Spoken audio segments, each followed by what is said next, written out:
Summertime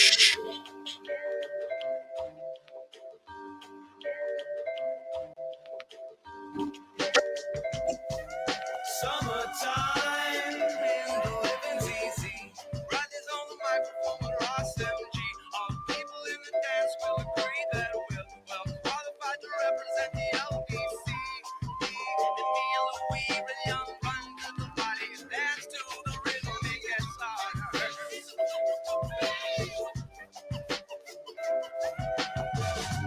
Me and my girl, we got this relationship.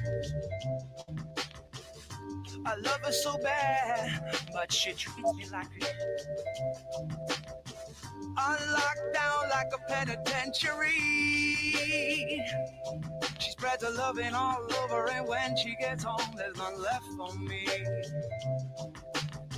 Summertime, the living's easy. Riding's on the microphone with Ross MG. All the people in the dance will agree that we're well qualified to represent the LBC. Me and Louis, we gon' run to the party, dance till the rhythm, it gets harder.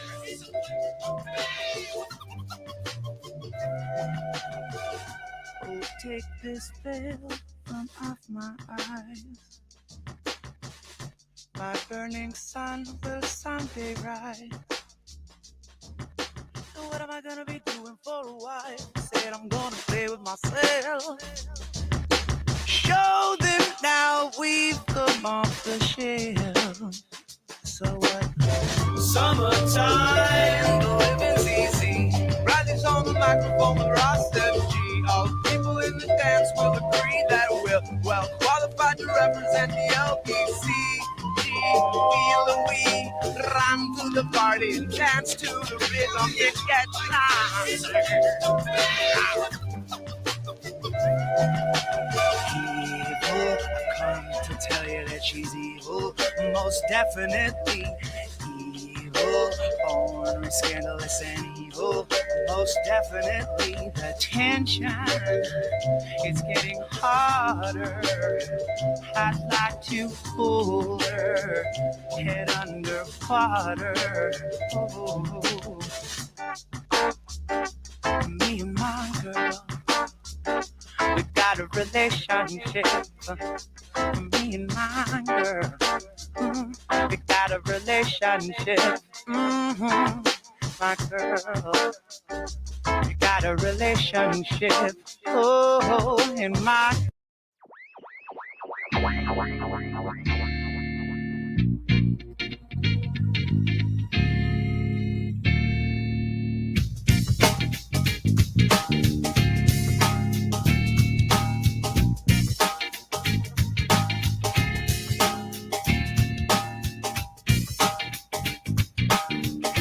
Got to trust your instinct and let go of regret. You got to bet on yourself now, start, 'cause that's your best bet. Watch me now with a wicked and wild, and I say come with a funky style that gets us known for the show. And we'll fix a hip-hop record if we say it is so. Fuck the naysayers, 'cause they don't mean a thing, 'cause this is what style we bring. Now this morning, the last night's on my mind. There's something I need to get off my chest. And no matter what may come to shine, dream will always be mine. All mixed up, you don't know what to do. Next thing you turn around and find a person is you. Thought a thing might be the thing, but the first could be the last. So just get off of your ass. All mixed up, you don't know what to do. Next thing you turn around and find a person is you. Thought a thing might be the thing, but you know this will pass. So just get off of your ass. Got to trust your instinct and let go of regret. You got to bet on yourself now, start, 'cause that's your best bet. Watch me now with a wicked and wild, and I say tick, tick, tick. You got to have it. Like what's in another session when you got to call it quits. Tick, tick, tick. Just can't quit. Fact that you don't even know makes it fully legit. Now this morning, the last night's on my mind. There's something I need to get off my chest. And no matter what will come to shine, dream will always be mine. Deep That is the gal that killed him stunning. Oh, keep me coming. That is the gal that killed him stunning. Hey, hey, keep me coming. That is the gal that killed him stunning. Oh, keep me coming. That is the gal that killed him stunning. Hey, you make me nervous, throat dry. My brain is empty, don't know why, but I saw you doing something which is really truly nothing. And you can bust me out all day. Many moons since first I saw you. Many moons since first we did the two. Many moons since first I saw you. Many moons since first we did the two. And why'd I try when I knew it was no end? Why'd I try when I saw it was so much? Save it for later, we should just play this game, cause the way you feel is mine. Oh.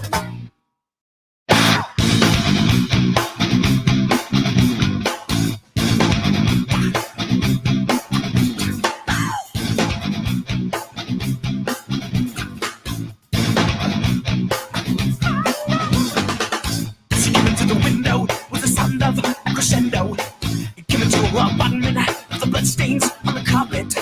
She was sitting at the table, you could see she was enabled.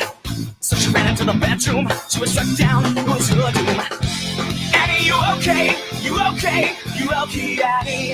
Annie, you okay? You okay? You okay, Annie? Annie, you okay? You okay? You okay, Annie? Annie, you okay? You okay? You okay, Annie? Annie, you okay? Would you tell us that you're okay? And when I saw at my window, they said you, I could send your Annie. Came into her apartment with the bloodstains on the carpet. And then you ran into the bedroom, you were struck down, it was your doom. Annie, you okay? You okay? You okay, Annie? Annie, you okay? You okay? You okay, Annie? Annie, you okay? You okay? You okay, Annie? You've been hit by, you've been struck by a smooth criminal.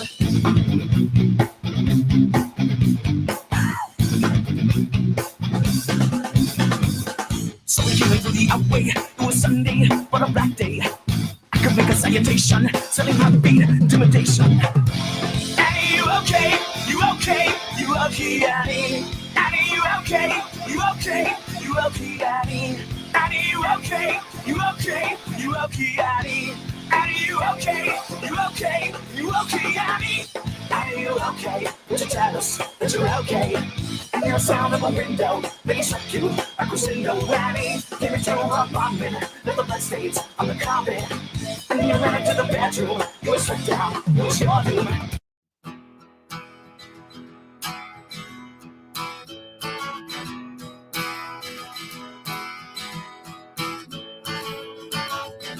Make up your mind. Decide to walk with me round the lake tonight. Round the lake tonight by my side.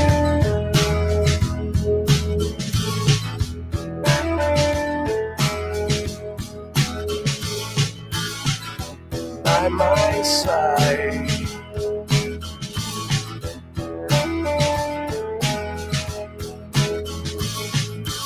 I'm not gonna lie, I'll not be a gentleman behind the boathouse. I'll show you my dark secret.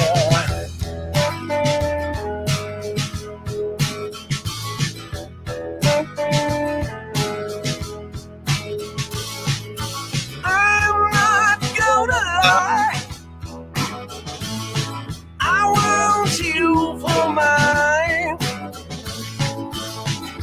my blushing bride, my lover, be my lover, yeah.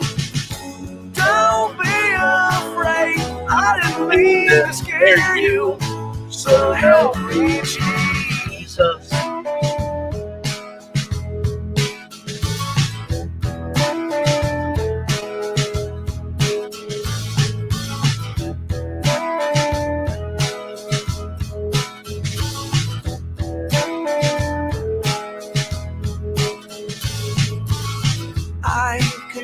promise you, you will stay as beautiful with dark hair and soft skin forever. Forever. Hey. Make up your mind. Make up your mind. And I promise you, I will treat you well, my sweet angel. So help me, Jesus. Yeah, yeah, yeah. Give it up to me. Give it up to me. Do you wanna be my angel? Give it up to me. Give it up to me. Do you wanna be my angel? So help me.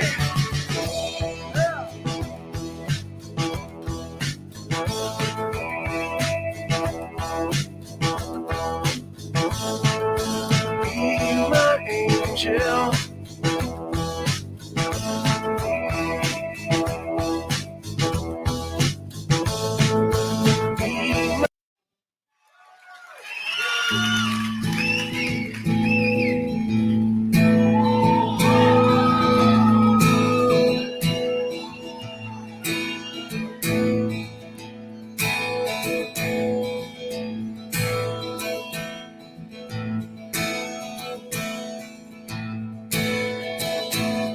Pearls and swine, beware of me.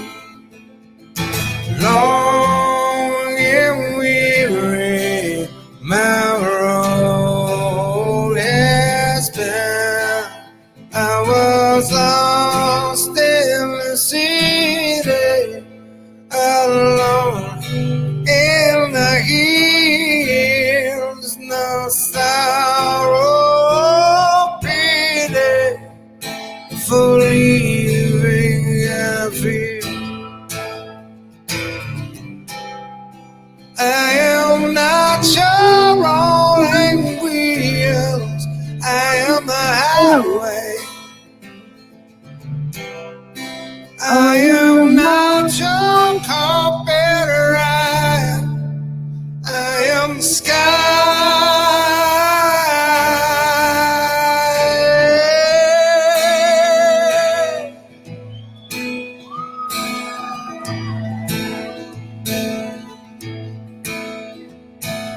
Friends and liars, don't wait for me, 'cause I'll get on all by myself. I put millions of miles under my heat and still too close to you. I feel I am not your rolling wheels. I am the highway. I am not your carpet ride. I am the sky. I am not your blowing wind. I am the lightning. I am not your moon. I am the night.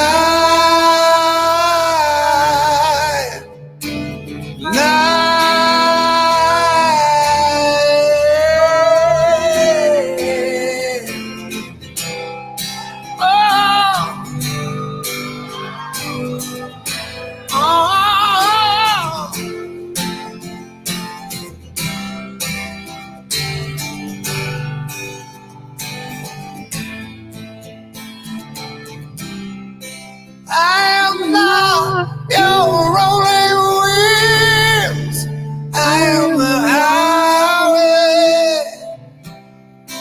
I am not your carpet ride. I am the sky. I am not your blowing wind. I am lightning.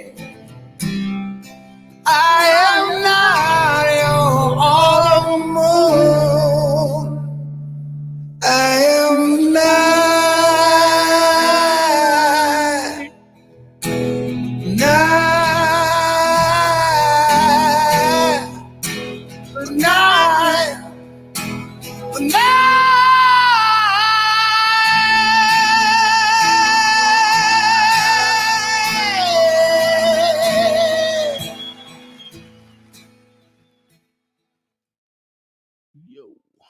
Shout out to everybody that came through tonight. What's up, everybody? What's popping? What's good? What is up with you?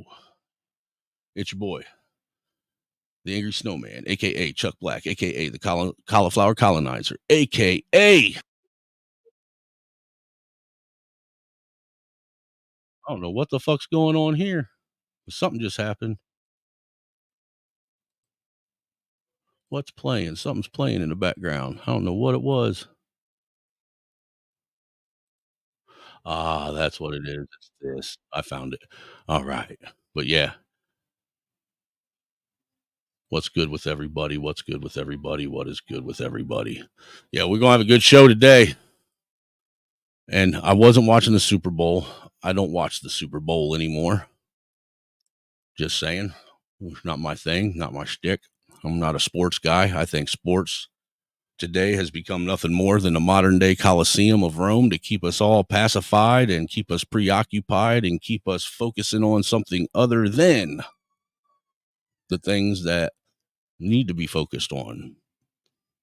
It's nothing more than a distraction. And it's also a way to get the masses all together at one time. That way they can do their, cast their spells and their, curses and shit on everybody. Got everybody watching all at the same time, man. What's a better time than to use the halftime show to bring out some satanic pop singer to do some satanic dance with satanic artwork and, magic, and put you all underneath another spell to where you don't see what's going on, to where you don't hear what's being said, to where you can't think clearly. You always have brain fog, to where you can't read and comprehend what it is that you're reading, to where truth becomes lies and lies become truth, to where reality is no longer a reality and it's fiction and nonfiction all at the same time. That's all today is for, to keep you in a state of mental psychosis. That way you can easily be controlled. Be right back with you here at the Island of Misfit Toys with your boy, Angry Snowman, a.k.a. Chuck Black.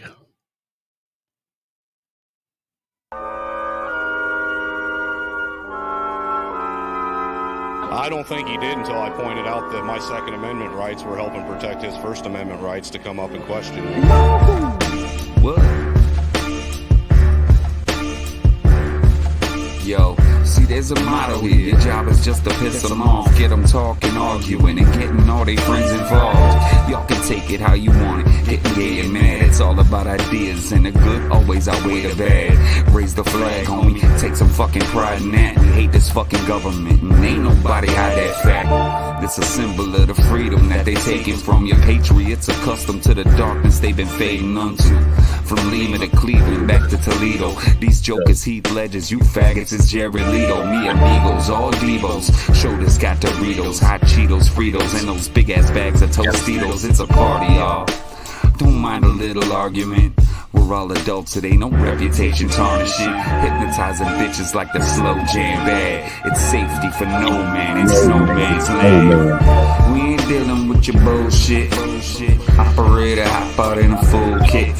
Got them things that go bang, ain't never out of range. Y'all should probably let me do my thing. Hot dang, yeah. You ain't really dealing with your bullshit.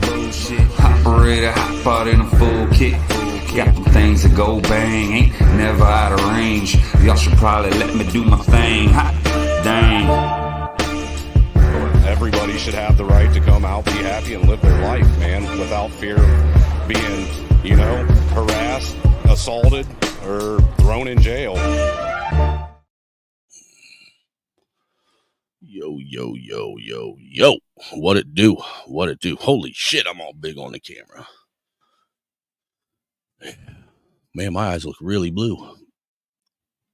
For all them people out there that hate all us white men with pretty blue eyes, here you go. Get a good look. I hope it pisses you off. I hope my blue eyes make you mad. I really do.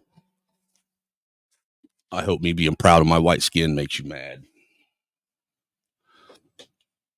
I hope me not being afraid to speak my mind and tell you the truth makes you fucking mad. And I hope you keep staying mad and hate watching. That way you can continue to see just how fucking retarded you are. Yeah, I'm here to make you mad. That's what I'm here for. I'm here to annoy you, to irritate you, to get on your nerves. I'm here to challenge everything that you say and push back against it. I'm here to keep reality real and convince people not to go the way of all you crazies. But what we got for you today? Today we got some good stories, man. Some good stories. He said, I don't think that person exists. That's probably more impossible. But we got some good stories for you today. I'm going to start out with this one that I was emailed. Is it this one? Yeah. It's about a black family. They say a family of black girls handcuffed by Colorado police held at gunpoint reach a $1.9 million settlement. Holy shit, almost $2 million because they were handcuffed and apparently held at gunpoint. That one hurt the taxpayers quite a bit. I mean, I'm sure the taxpayers are going to fucking love that. You know what I'm saying? Before we get into this, man, let me shout everyone out, man. Shout out to everybody who came through already. We got Tony, Black God, Kronos, Kang, Monolith Plus in the chat today. We got RC up in the chat, man. Says, what's up, brother? Peace. What's good, my guy? We got Professor Mex and the Rockera up in the house. He says, I'm still here. We got Mandrell's punk ass up in the house trying to tell me to stop watching the game and start the stream. We got Artie Chico up in the house. What's up, Artie? And we got Samuel Grillo up in the house. What's up, my guy? All you guys are becoming regular supporters, becoming like real supporters and regulars over here, man. I'll tell you what, I greatly appreciate it. All you guys, man. Got Mr. Speak On It up in the house. He's becoming a regular as well, man. It's nice seeing you coming over more and more frequently, my guy. Absolutely. I absolutely appreciate it. He says that's some 311. Nice. Yeah, I was trying to play some old shit, man. Some shit I ain't played in before, We got Not Lost up in the house. Says, first song I learned on the bass, and I'm assuming you were talking about Possum Kingdom. And that was them doing a acoustic studio version of it. I just happened to run across it by accident today, man. I was like, damn, I ain't never heard that before. I want to listen to it. It sounded pretty good, so I did.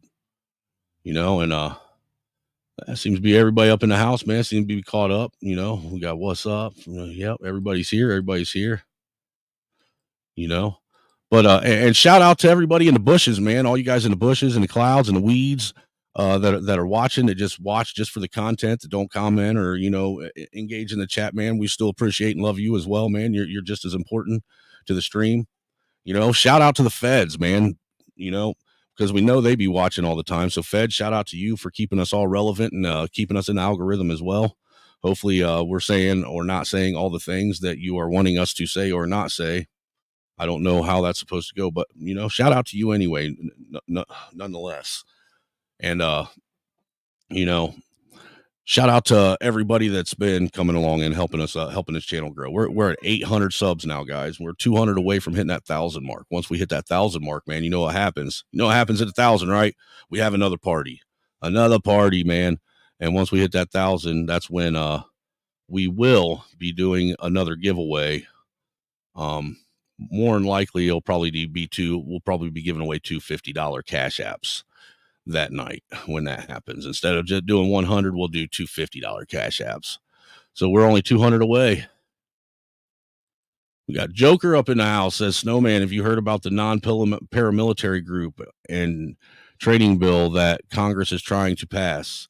I'm sure, I haven't heard about it yet, but I'm sure I wouldn't be surprised if it doesn't go along the lines of the paramilitary group that Virginia was trying to the bill that was anti-paramilitary group that Virginia was trying to pass back in I think it was 2020 or 2021. I think it was 2020. If you recall, that was going on during lobby day, and they were trying to pass the same kind of thing where you weren't allowed to train in any kind of group setting anymore. If you trained as a group, you were going to be deemed paramilitary, and that was going to be considered illegal. You weren't allowed to have do any kind of tactical training, any kind of medical training, or anything like that.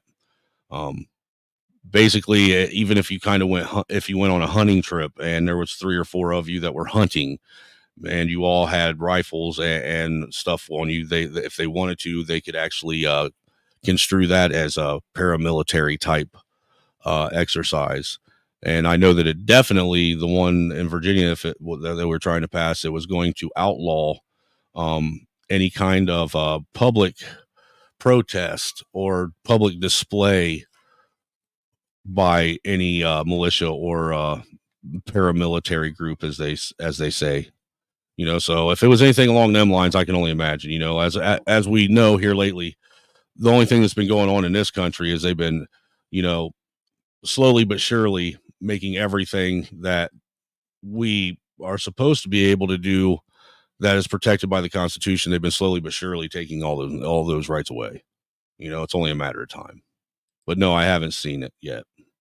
Everybody that's here, man, if you like what we do over here and you want to help donate, we got the Cash App and PayPal are always pinned at the top of the chat. They're all also located in the description box of the stream. And there's always the super chat if you like your messages and donations to be seen right here on the live stream.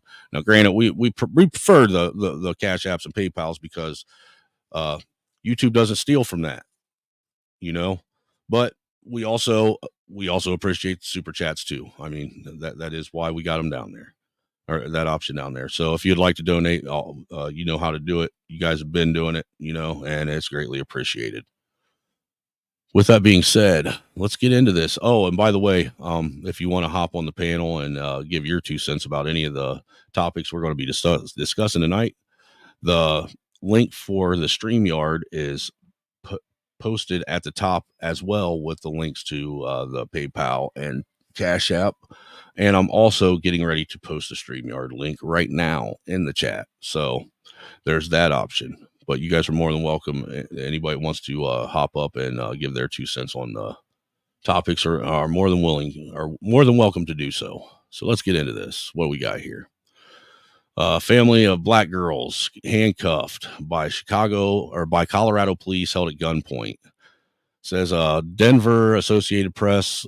The 4 black girls lay face down in a parking lot crying no and mommy as a police officer who had pointed her gun at them bent down to handcuff 2 of their wrists. The youngest wore a pink tiara as she held on to her teenage cousin's hand. Says the 6-year-old Lovely watched as her mother, Brittany, was led to the patrol car in handcuffs, and she shouted in frustration at the police. Those are some pretty messed up images we got right there. What's it say? Over 3 years later, the Denver suburb of Aurora has agreed to a $1.9 million settlement with Gilliam and the girls to resolve a lawsuit that claimed the police officers' actions were evidence of profound and systemic racism. A lawyer for the family, David Lane, announced Monday. The settlement saved the girls the trauma of having to relive what happened during the trial, Lane said. Not that they would actually remember it anyhow. I mean, they say that people's ability to recall a situation even 5 minutes after it happened is the accuracy is probably about maybe 70 to 80%. So 3 years later, them being able to recall it, there's no way they're going to be able to recall what happened with accuracy. You know, will they be able to have an idea? Yes, but will they be able to give it an exact recollection of it? No, because their brain is their mind's going to make things up or forget things and all that stuff. So it's not even going to be. There was no sense in even trying 3 years later to pull them up on the stand and ask them, have them give a deposition or speak on what it was that happened. It says the money will be evenly divided among the Gilliam and the 4 girls, with the girls' portions being placed into annuities, so the money will grow by the time they access it when they turn 18, Lane said. So basically, by the time they turn 18, there won't be no money left. It says all parties are very satisfied in the settlement. The Aurora Police Department remains committed to strengthening the relationship with the community through accountability and continuous improvement, how it serves the public. What else we got here on this? This settlement also marks the latest Aurora has been forced to pay out over police misconduct. The city settled for $15 million in 2021 with the parents of Elijah McClain, the 23-year-old black man who was killed in 2019 after he was stopped as he walked down the street, placed in a neck hold, and injected with a sedative. One of the police officers also was convicted in his death, and the 2 others were acquitted.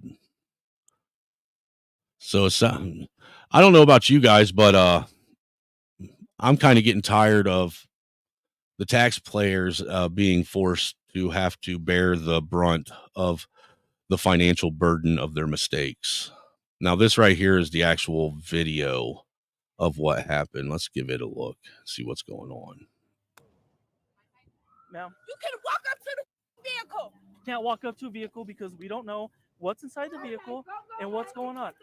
Brittany Gilliam and her family, including 4 kids, ages 6 through 17, were out looking to get their nails done and have a fun girls' day out. They had stopped in a parking lot to figure out where they wanted to go. Aurora Police Department was cruising the lot. They pulled up the plate. The plate came back stolen on the first hit. Now, I don't know about you guys, but that right there, that seems to be a common dog whistle or bullshit excuse that cops use now to get away with pulling you over and getting your information when you haven't done anything wrong. And that's by saying that when they ran your plates, the plates came back that the car was stolen.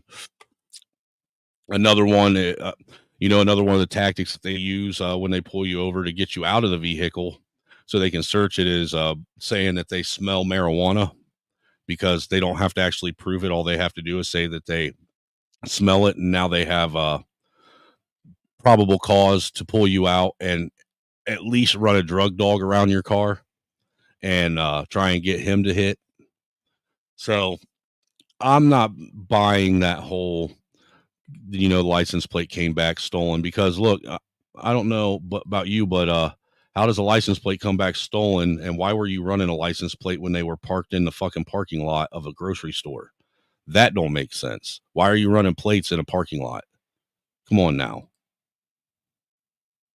Came back stolen on the first hit. They stopped, they drew their guns, they ordered everyone out of the car at gunpoint. Brittany got out of the car on the driver's side, and they ordered all these kids out on the passenger side. And one by one, they put these kids face down on hot pavement in August, including a 6-year-old little girl. That's fucking wild, man. I will say I've never seen cops do no dumb shit like that.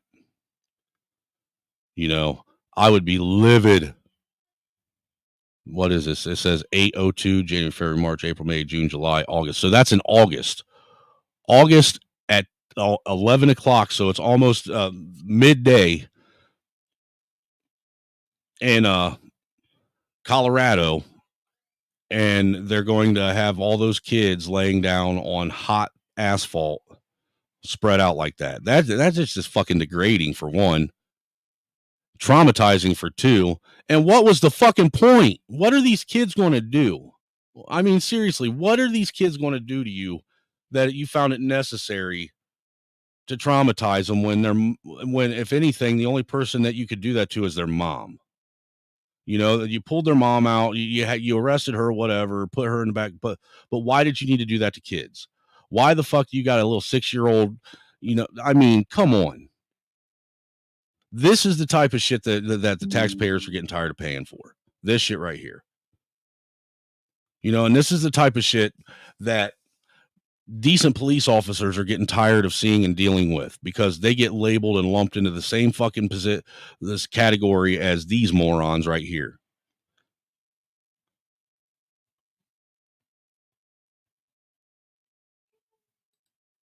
It was just absolutely appalling that these RoboCops from the same agency, I might add, that killed Elijah McClain would put little...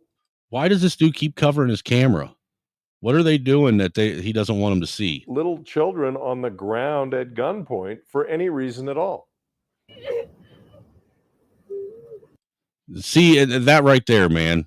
And you know, I know what it's like to have a cop point a gun at you, and you fucking feel like your life is being threatened and not knowing what to do, scared to fucking make the wrong move, you know. And it ain't fun. It's not a great experience at all. Anybody that's ever had to deal with that shit understands what it's like and understands the position that they're in. So I can only imagine what these kids felt like. I mean, it's one thing when kids are out here acting fucking stupid like a lot of these kids are doing and being ratchet. It'd be one thing if you caught these kids shoplifting or something. But I don't see there's no reason for this. And this is why there's people in the black community that think the fucking police are out to get them because of shit like this. What was the fucking point? Tell me what the fucking logical point is. What is the reason? What are you doing? What do you have to fear? On my side. You can walk up to the vehicle.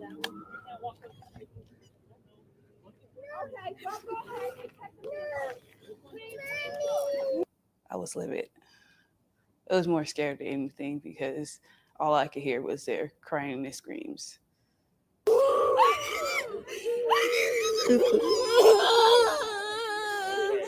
I have my sister next? Are we clear? I never seen a Caucasian family, like, you know, pulled out, 4 kids pulled out on the floor, and then the parent pulled out on the floor. I never seen that. No type of traffic stop with a Caucasian family ever in life. It was like a battle mentally for me and those kids every single day, every moment, every second of our life after that incident happened. Just very mental, not just emotional or physical. Mentally, we was destroyed. And I know they felt like they was doing their job at the time, but I don't understand. I fully will never understand it, but I will say I forgive them. Yeah, I bet you do forgive them now that you're a millionaire. I mean, I'm not saying that the 5 don't deserve some kind of compensation for what they did. Personally, I think these cops that do this shit should be fired. I mean, right. That I wasn't a fan of either. Same as I'm not a big fan of the pulling the whole racial nonsense, you know, because let's keep it real. I mean, I haven't never seen any family put in that situation before this video. Never no bullshit like that, you know, but to what I was saying, I don't understand why they're not, why they continue to keep cops like this on the force. Why do we continue to allow this type of policing and these type of people to be in these positions and them do this type of stuff unchecked? I mean, I've had jobs to where I literally, my what I'm doing, my effect on the community is little or nothing, and I would get fired for less than that. So why, I don't understand why these cops aren't getting fired when they do shit like this. I mean, that should be instant termination. Straight up instant termination. Hey, what's up, Lee Clinton? I see you out there. I appreciate you coming through, my guy.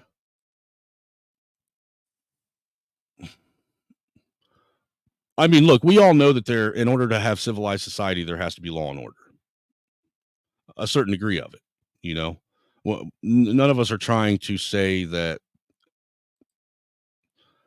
that's not the way things have to be. But that also doesn't mean that these people that are hired and given the task of enforcing the law should be able to go out and run roughshod over everybody and just be able to do whatever they want without any kind of accountability. I mean, how can we expect the citizens to take accountability if the people that are enforcing laws don't take accountability? This is just, it's crazy, man. It's insane. And I, for one, I think that the cops should have been at least fired. I don't know if they should have been charged with anything, but they should have been at least fired. Oh, that brisket turned out phenomenal, bro. Phenomenal. But I don't know. I'm not a big fan of this type of shit with cops. I really ain't. The next story I got isn't going to be any better. Again, the link's out there. This is if you want to call in, you're more than welcome to. And you can give your opinion on any of the things that we're talking about today.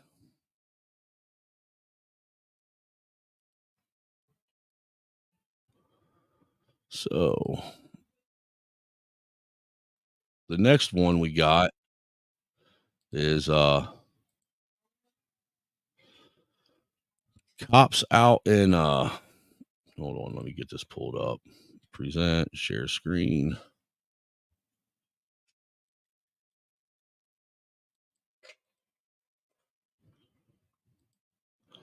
This is the one that was in the main title. This is cops out in New Mexico.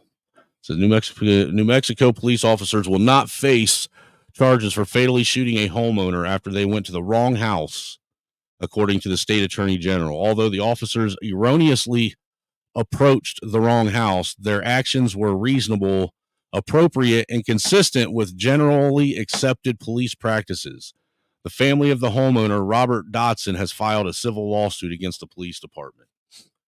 Wait until you see this shit. Now the thing is that the backstory is there was a 911 call for police to show up over a domestic violence situation with the neighbors across the street. The police show up at like 11:30. Almost, it's between 11:30 and 12 o'clock at night, where most, people, this guy's in his 50s, he works. So obviously he's probably in bed because he works first shift, right? Most people work first shift or are going to be in bed at this time of night. The cops apparently come, knock on the door. They do say police. They announce that they're the police department 3 times within about a minute and a half. But there again, it's 12 o'clock at night. The people are probably in bed sleeping. The cops really weren't that loud, and then all hell breaks loose. I'll just let you watch it, man, because this shit's crazy. I mean, I don't know how to feel about this because I see where the homeowner went wrong, but I also see how the cops were, just fatally wrong. I mean, just wrong altogether. Been called to a home to investigate a report of domestic violence. Police department. No one answers. Then cops realize it's the wrong address. It might have been 5308 right there. It's not 5308. They're at 5305. The 911 call came from across the street at number 5308. But as the officers in Farmington, New Mexico start to leave, the homeowner appears at the door. Now look, the homeowner starts coming out, and what's the first thing the cops do? They turn on their big ass fucking spotlight magnite light and blind the guy so he can't even see who it is out there.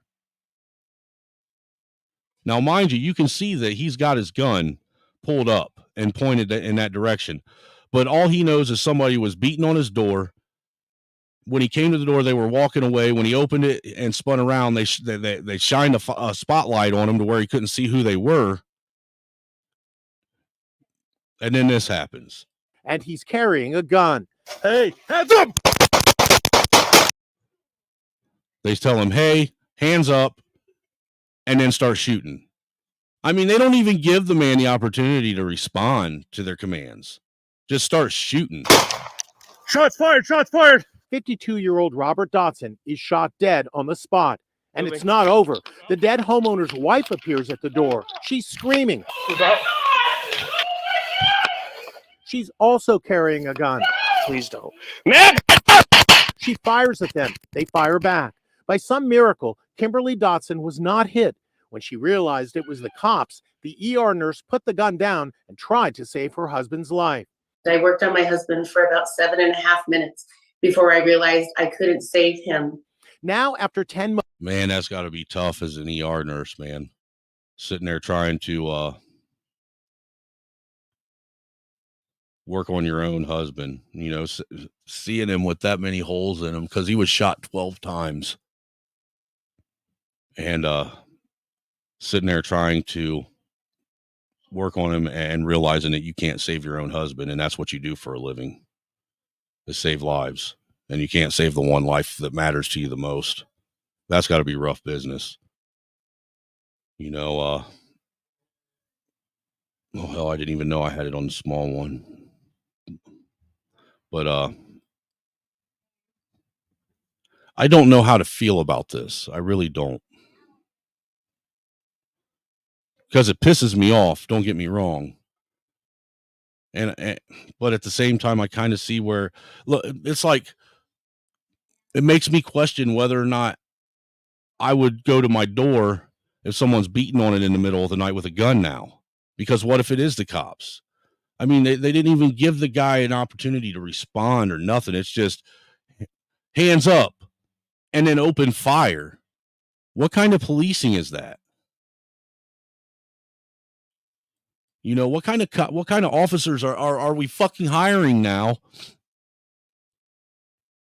If the first thing they do is go to a gun.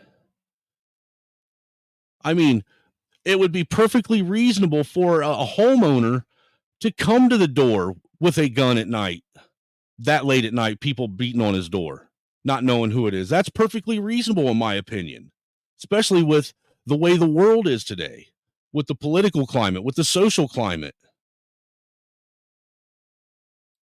Months, it's been announced the officers involved will not be charged. Although the officers erroneously approached the wrong house, their actions were reasonable, appropriate, and consistent with generally accepted police practices, according to the state attorney general. When you heard that the... Yeah, because it's our practices that when we go to the wrong house and beat on your door and you don't know who it is and you come to the door armed in case, it's somebody trying to, break in or do something nefarious, it's standard practice just to shoot a motherfucker dead. That's standard practice. That's what we do now. We just go ahead and just shoot people dead. We ask questions. Not only that, we blind them too. We blind them so they can't even see who it is. See, that's where the cops went wrong. Why the fuck did he feel the need to hit the flashlight as soon as that door came open? oh, well, they got to be able to see. They got to know what's going on. You know, they got to have clear line of sight. Well, what about the person who thinks that his house is under attack? What about him having a clear line of sight? What about him being able to look out into his front yard and see that it was 3 uniformed police officers? Maybe he wouldn't have had that fucking gun up and pointed at you if you wouldn't have fucking blinded him. And he would have been able to see that it was cops. I mean, Jesus, this is, you know. New Mexico Department of Justice was not going to press any charges against these officers. What was your reaction? I was very devastated. I feel that they're held to a different standard than the rest of us. What did your husband think was happening when people showed up at the door? We thought that we were getting broken into or under attack. We weren't quite sure. Kimberly says her husband came to the door with a gun because their home had been broken into before.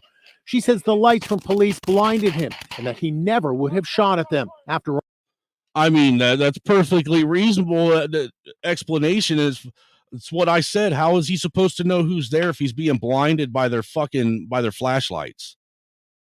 How is he supposed to know who's there? You know, they were walking away when he went to open up the door, so he didn't even know they were cops. They didn't even say they were cops as he was opening the door. All they said was, you know, hands up.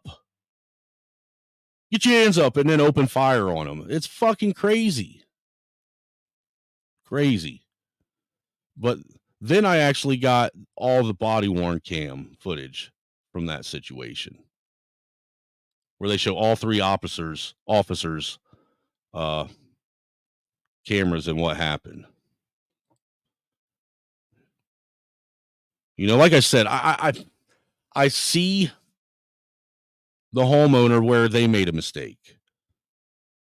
But at the same time, if you think your house is being broken into, are you going to come to the door and not have your weapon in the ready to use in case someone is trying to, you know, break into your house, or if someone's waiting for you to open the door so they can assault you? Absolutely not.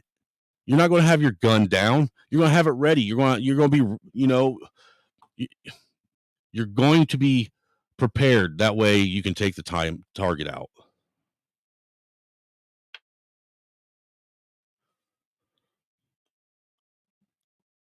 I don't understand how any DA or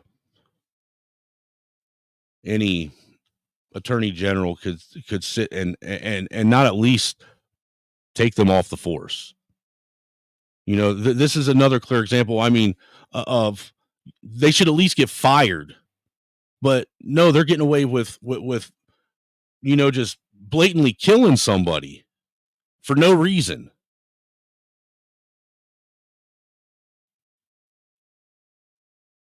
I mean, really, in all honesty,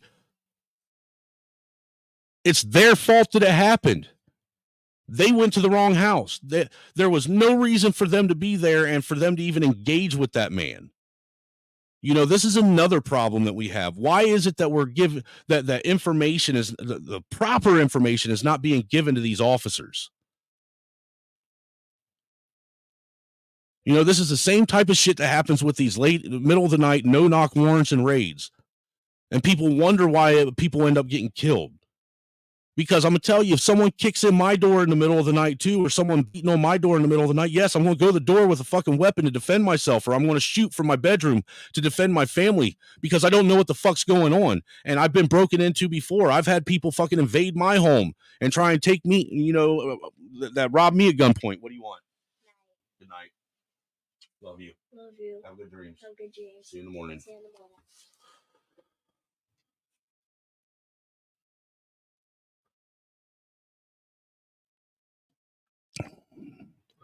I had to tell my son to stop projecting your morality on some people. I don't understand that comment, but okay. Snowman, I've been listening. AFK, you're pretty much batting 1,000 here. Holy shit, you actually agree with me tonight. That's a rarity. Better mark that one down on the old calendar. Just saying, man, there's so many other things that could be done to prevent all these police involved shootings and police killing people. I mean, this is really getting ridiculous. What kind of training are we giving our cops? I mean, are we just handing them badges and guns and telling them, go out and do whatever the fuck you want?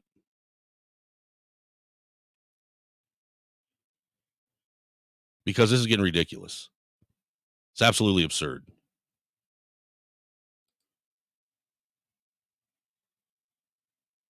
Right. Kneel on a drug addict, get shanked in prison. Delete a law-abiding homeowner, get a promotion.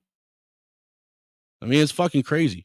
And then to top it off, I mean, if you want to throw the racial aspect in it, I'd almost be willing to guarantee you $100 that if this would have happened to a black family, they would have been charged. It would have made national news, and they would have got a settlement out of it. Happy New Year. Hell, we're the second month into the new year, but I appreciate it. Getaway sounds. Happy New Year to you as well. It seems like that's what they're doing, Joker. I mean, seriously. I mean, we have cops that have no actual understanding of the law, have no idea what the law is, are running around. A lot of them just, running roughshod over the public. You have cops out there that are trying to do right by the citizens that are made to look bad by fucking bad cops like this that want to go out and do dumb shit,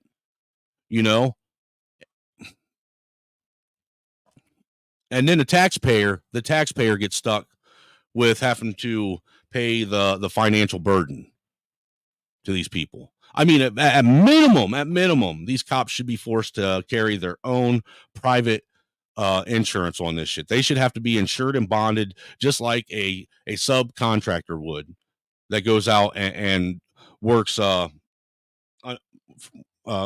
works for himself, basically. They have to carry their own insurance. They have to be insured and bonded through the state. I think all these cops should have to be insured and bonded as well. I mean, plain and simple. It's time that, these cops are the ones that actually have to pay the debt to the society and to the victims' families and not the actual fucking citizens, because that this is crazy. Think of all the things that could be done to keep our youth out of trouble, with tens of millions of dollars being spent every year in these cities for police negligence. Think of if we had those tens of millions of dollars to spend and throw that money towards, after school programs or, arcades or anything that would keep kids out of trouble and keep kids occupied and keep them away from, getting involved with gangs and the street life and drugs and shit like that. But no, we're going to continue on with the same shit, and let's be honest. Why are we continuing to hire cops that don't even live in the community that they police? I think that should honestly have to be a prerequisite. You should be a member of the community if you're going to police the community. The citizens of that community that you're policing should know that they should be able to trust you and call and count on you. There shouldn't be these random people that have no attachment or no connection with these people. They shouldn't be policing them, because what they do doesn't affect them at the end of the day. When you're part of the community that you police, then you're going to do it with a little bit more care and understanding, because you're part of that community, and the way you police your community is going to affect you. This shit's getting crazy. I know when I was a kid, all the cops that were in the town that I lived in were all part of the town. They knew everybody in town.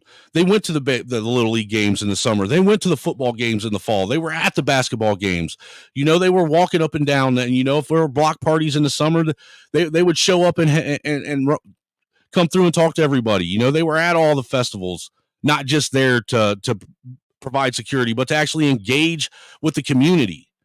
And that's something that that policing is lacking today, is their engagement with the community. And I'm talking real engagement with the community. Because hosting some event or some charity or some luncheon or dinner where you're raising funds for a minority community or underprivileged kids or whatever is not being involved in the community. That's not being a part of the community. and go on, and if the only time you engage with the community is when you're pulling them over and writing them a ticket, basically extorting them, that ain't being a part of the community. That ain't engaging. You know, that if cops want respect from the citizens, then they need to actually, like I said, they need to start policing their communities, not going to someone else's community and wreaking a bunch of havoc and then going home and sleeping comfortably at night while everyone else has got to deal with the bullshit. You know, I bet you'd police the community a little bit different if it was your mom or your cousin or your grandpa and grandma or your own kids that lived in that neighborhood.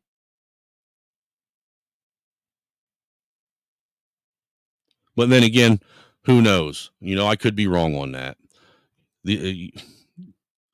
There are those assholes out there, you know, because we do know that there's the stereotype with cops where, you know, they become cops because they like to beat on their wives. You know, I mean, what's the statistics about, you know, cops and being wife beaters or child abusers?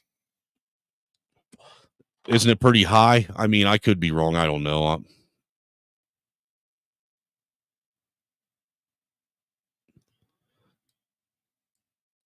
Right. You know what? Not lost. This is pissing me off that I agree with you on this. 50% of Uvalde's budget was spent on policing. Think about that for a second. 50% of their city budget was spent on policing. And none of those and he says those cowards didn't even go into the building for hours. Is that money well spent? No, it's not money well spent at all whatsoever. You know, and that Uvalde thing pissed me off, man. And what pissed me off the most about that situation was these cops didn't have the fucking balls or the, you know, or the fucking courage to actually go in and, you know, save these kids. And then at the same time wanted to fucking get in the way and threaten to arrest parents that were willing to risk their own lives to go save their kids. Look, if you ain't going to do your job, then let me go do your job for you. You know, that was what pissed me off the most. You know, you fucking pussies are too scared to go in there and deal with a fucking 16-year-old with a rifle. Well, if you ain't willing to do it, then let me, because I do have an obligation to my kids. And she did save lives. Absolutely. You know, and see, this is the thing.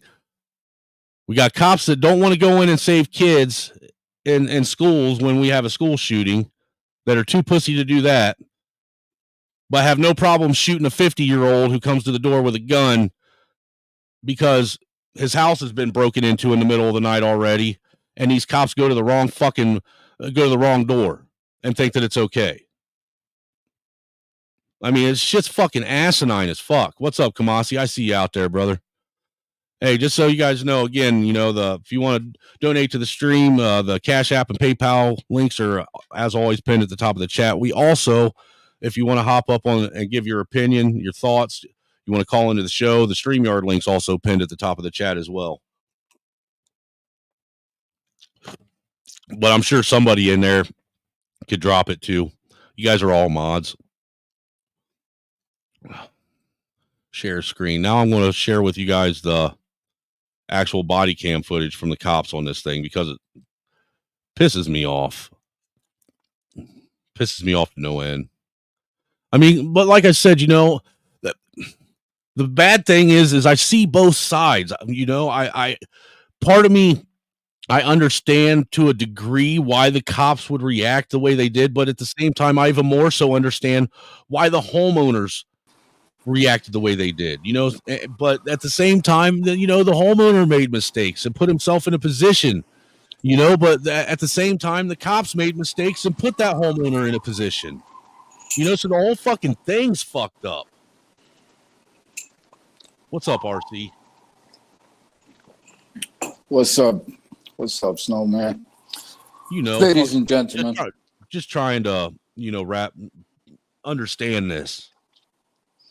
My thing is, we're not perfect. That's understandable. You know, everybody, you know, make mistakes.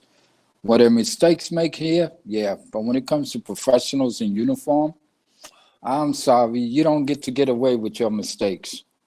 That's the way I look at it. My thing is, I want to know, or I would like to know, when did they know or realize that they were at the wrong address? Because if you think about it, they didn't stay there. They turned around and they started to walk away, right? So apparently at one point they actually figured out, oh shit, it's the wrong house. It's across the street.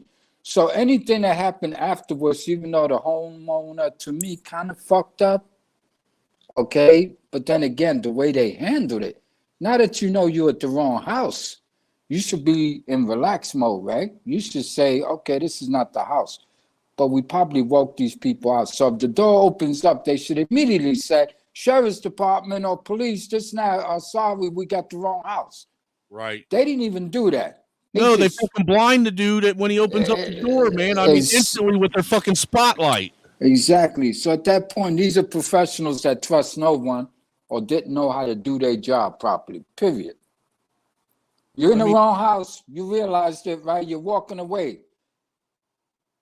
See, the film says it all. They walked away. Yeah, and what I'm actually about to show now is the actual the body worn the body cam footage from all three cops. And shout out Dragonfly Jones. I see you out there, brother.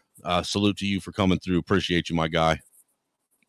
But yeah, this is actually the footage from both body cams, man, and it actually answers all the questions you just asked.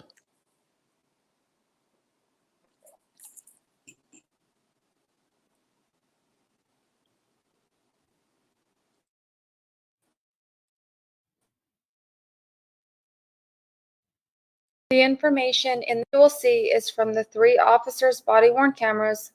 They are worn at mid-torso level and capture the view of the line of sight from that perspective. It is important to know that the camera lens is fixed and does not capture everything seen or experienced by the officers. This video may contain strong language and graphic images that may be disturbing to some people. Viewer discretion is advised. On April 5th, 2023, at around 11:30 p.m., the Farmington Police Department received a call for a domestic violence incident occurring at 5308 Valley View Avenue. The officers were dispatched to that address. What went to the wrong address?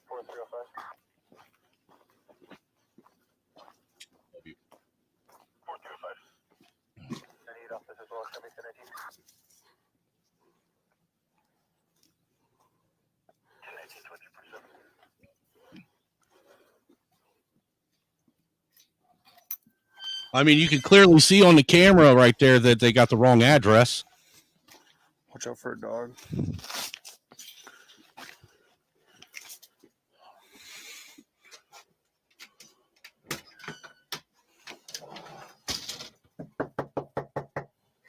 Police department.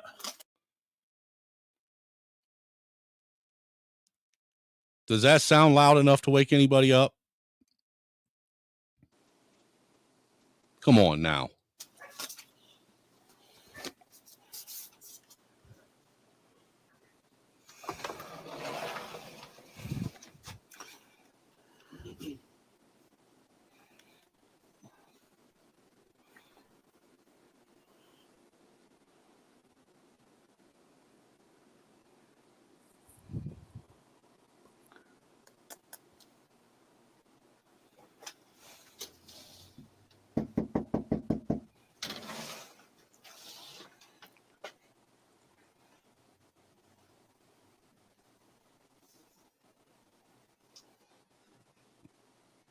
Farmington Police. Yeah, they ain't hearing that if they got a bedroom upstairs.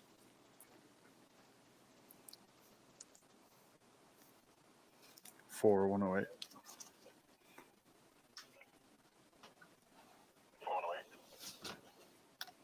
Can you try to call him back? Tell him to come to the door.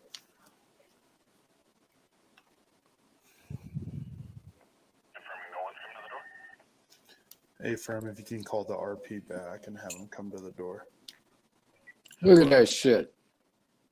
So they actually had the number to the house. Yep. Farmington Police.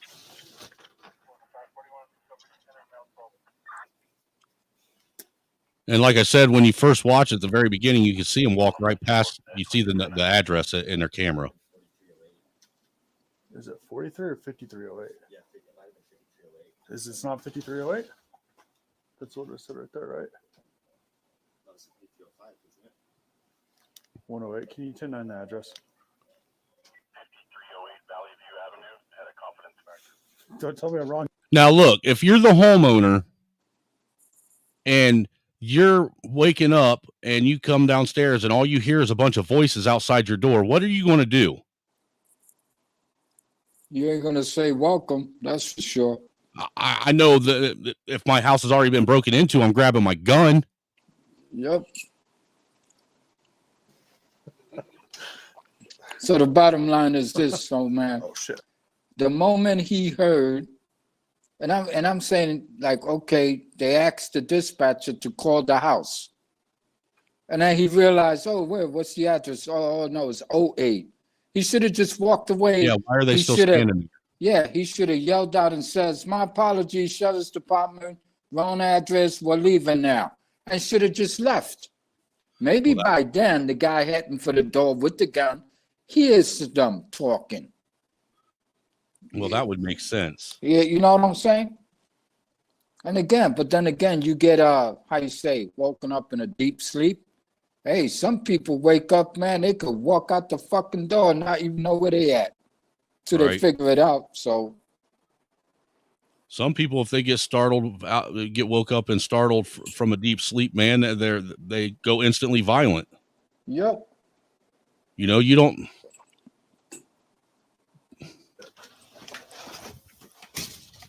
Now watch. Hey, look, did you see that? Didn't even give the guy a chance to open the door, and the flashlight was already on. See, he ain't even out the door yet. Look at that and they're shit. already blinding him. Hey, hands up! Hey, hands up. Hey, These guys should be in jail. We are now going to play that again in slow motion. Shots fired. Should have been more like, we fucked up. You We can fucked clearly up. see that guy right there obviously cannot see anything. He's blinded right now by that light.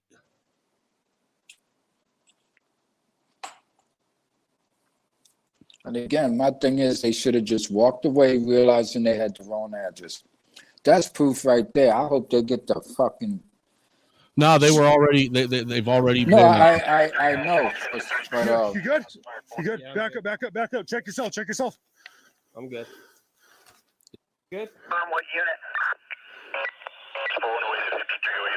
And look at him holding his gun sideways like some fucking gangster. What kind of shit is that? I mean, he's talking about, oh, are we good? Are we good? I mean, give me a 4108. fucking break. We're 10-4. We're going to back up a little bit. Back up, back up, back up. Okay.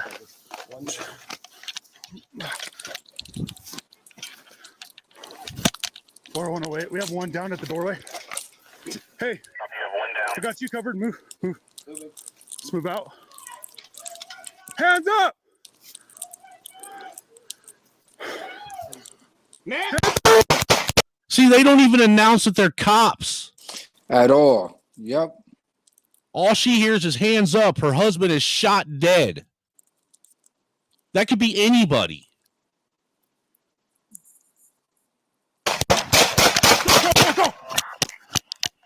Yeah, and they try. She's lucky she didn't get killed. We are now going to play that again in slow motion. That slow motion is pointless because of how far away it is. You can't really see anything. And their slow motion sucks. Hey. That's the other cop angle. We are now going to play that again in slow motion. So look, there's two flashlights on this guy, and he's supposed to be able to see anything. He's woken up out of his sleep at 11:30, 12 o'clock in the morning.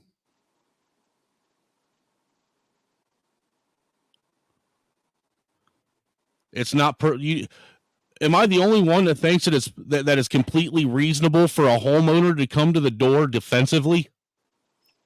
Absolutely not.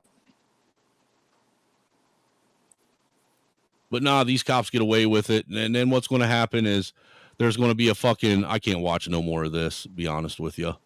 There's going to be a fucking court settlement, you know, and then once again, the fucking homeowners are going to be the ones responsible for footing the bill for this shit. Or I should say the taxpayers. Yep. You know, this is fucking crazy.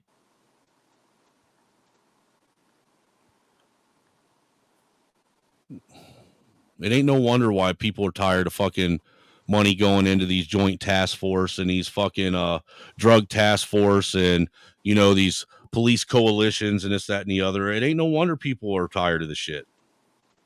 You know? I mean, they aren't, it doesn't seem like they're policing the community. You know, and the ones that do actually police, they don't get any kind of fucking press. Nobody ever you don't ever see any kind of spotlight put on a cop that saves people's lives or takes out a fucking shooter, you know, or anything like that. None of those ever get spotlighted. You know, all we ever see is, you know, this shit right here where, you know, cops are out just fucking murking people. This shit is fucked up all the way around. And you know what, Snowman? I'm a veteran. I got PTSD. To be honest with you, it would be advisable that nobody knocks on my door at 2, 3 o'clock in the fucking morning, even though I'm up. And even if I am up, if I'm not expecting anything and everything is quiet, nothing's going on, don't knock on my fucking door. Because guess what? We see multiple videos, home invasions. We got fuckers popping up with guns claiming they're cops. I trust nobody. Yeah, but I tell you what, I know what to do. I know what to look for, this, not, whatever. But it don't make no sense. This whole shit, this should be, all these cops should have been fired. I don't give a fuck what anybody says. And how can they go home with a clean conscience? Wow. If they have a clean conscience, that tells me you definitely need to be thrown off the police force. This is crazy. Yep. What was your thought? Was you here? When I showed the first video? Well, again, you know, that first one, yeah, I agree with you when it comes to the 6-year-old. I mean, what a 6-year-old is not a threat to anybody. Right. Unless you can clearly see a fucking firearm. No, we're talking about a girl, right? They were all girls. And again, I agree with you. I mean, you know, usually like over here in New York City, when cops roll around parking lots, they're looking for expired tags, et cetera, et cetera. But then we're talking over there. That's a different scenario. This is a mall, right? This was at a mall. What Looks the like fuck it. Why are they running plates in a parking lot? You know, yeah. And then there's bullshit that, they came back as stolen. Okay, the computer made a mistake or did it make a mistake? Was the car stolen? No. And again, this is what they get away with. These are just tricks of the trades for the dirty mothers. You know, and it makes it hard to make an argument for good cops when this shit continues to happen. Absolutely. You know, and to be quite honest with you, it makes it harder for people that understand. Look, you're just like I do. You understand that there has to be law and order for there to be civilized society. But law and order also has to have law and order. Exactly. You know, what good is law and order if it's being operated unchecked? If there's no common sense, then there will be no response in the way of common sense. And that's where we are today. Nobody's checking each other's. You know. And you brought up something there, like when I grew up as a child in New York City, yeah, the cops that lived in the neighborhood, yeah, they were actually living in the neighborhood. Right. Today is different. But then again, we have this other issue. When it comes to the low down people, the people don't give a shit about the community or whatever, you know, the dirtbags. Those are the ones that give the ones that want to be a cop in the hood, they'll say, oh no. And they've tried it. And I've seen a couple of incidents where cops actually try to live in the hood. And instead of people welcoming them, they just went around and saying, we got cops among us. We got cops living in the hood. We got cops living in this building, that building. You know, and I said, but you wanted people your color. Now that they're here, you're still bitching. You know, we're just all fucked up as a society, to be honest with you. We really are. I mean, I can't disagree with that. There's a lot of lot of mental illness going around that's unchecked. You know, we're bitching for good things, but we also bitch for bad things. But then we tell on each other's. Well, it can't be all the, you know, all of the above. It's just dysfunctional. People say, damn, RC, you go high in the ghetto. Why not? I live here. I've been here all my fucking life. I've seen some good shit, but for the most part, my whole existence in this damn ghetto, all I saw was fucking retardation and stupidity. And most of it actually comes from us. Right. You know? And it's not always the case. It's not always the case in every neighborhood across the country, but it exists in every neighborhood across the country. And it can't just be one-sided. It's not just about the criminals, the bad guys. No, we got bad people in every fucking profession. Or we got unqualified people, put it that way. Some people, I'm sorry, when it comes to being a police officer, this is not your piece of cake. Go do something else, please. Dude, it almost makes you wonder how many of these cops are fucking diversity hires. You know, yeah. Oh, yeah. You know, honestly, because they're obviously not properly trained or unqualified, or because all of them escalate. You know, I've yet, it's very rare that we see a video where a cop isn't escalating something, you know, for it to become a physical altercation. Yep. You know, especially if they're challenged in any way whatsoever. I got a couple of friends that are cops, and they think like, they say, man, they jump all over me because they say I don't bring enough collars, this and that. I said, well, maybe because he knows how to talk to people. Maybe that one individual or two or three, they actually communicate with the community. No, the rest of the department is like, no, just lock them the fuck up. And hey, man, you ain't locked up nobody in over a year. Do you work out there? Shout out to Chaotic Truth for coming through. It's been a while since I've seen him in my chat. Salute to you, good sir. Salute to you. Says standards are lowered in major cities. Cities are facing shortages, so they damn near hand out police uniforms. You know, and that's what the whole defund the police movement has done. That's what.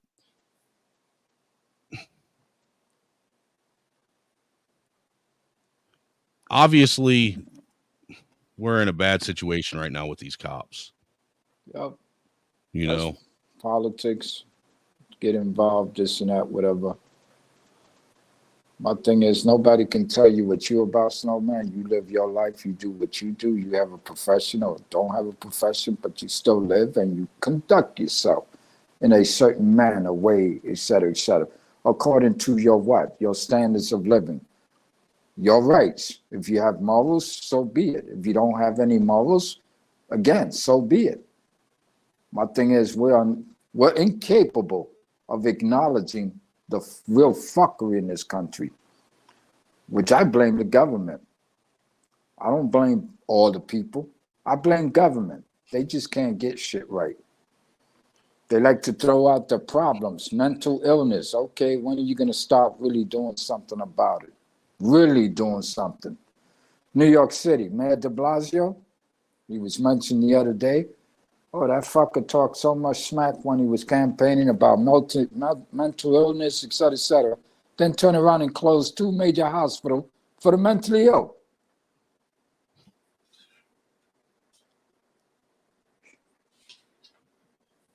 You know, and that's another thing, you know, we were talking about the whole mental illness going unchecked.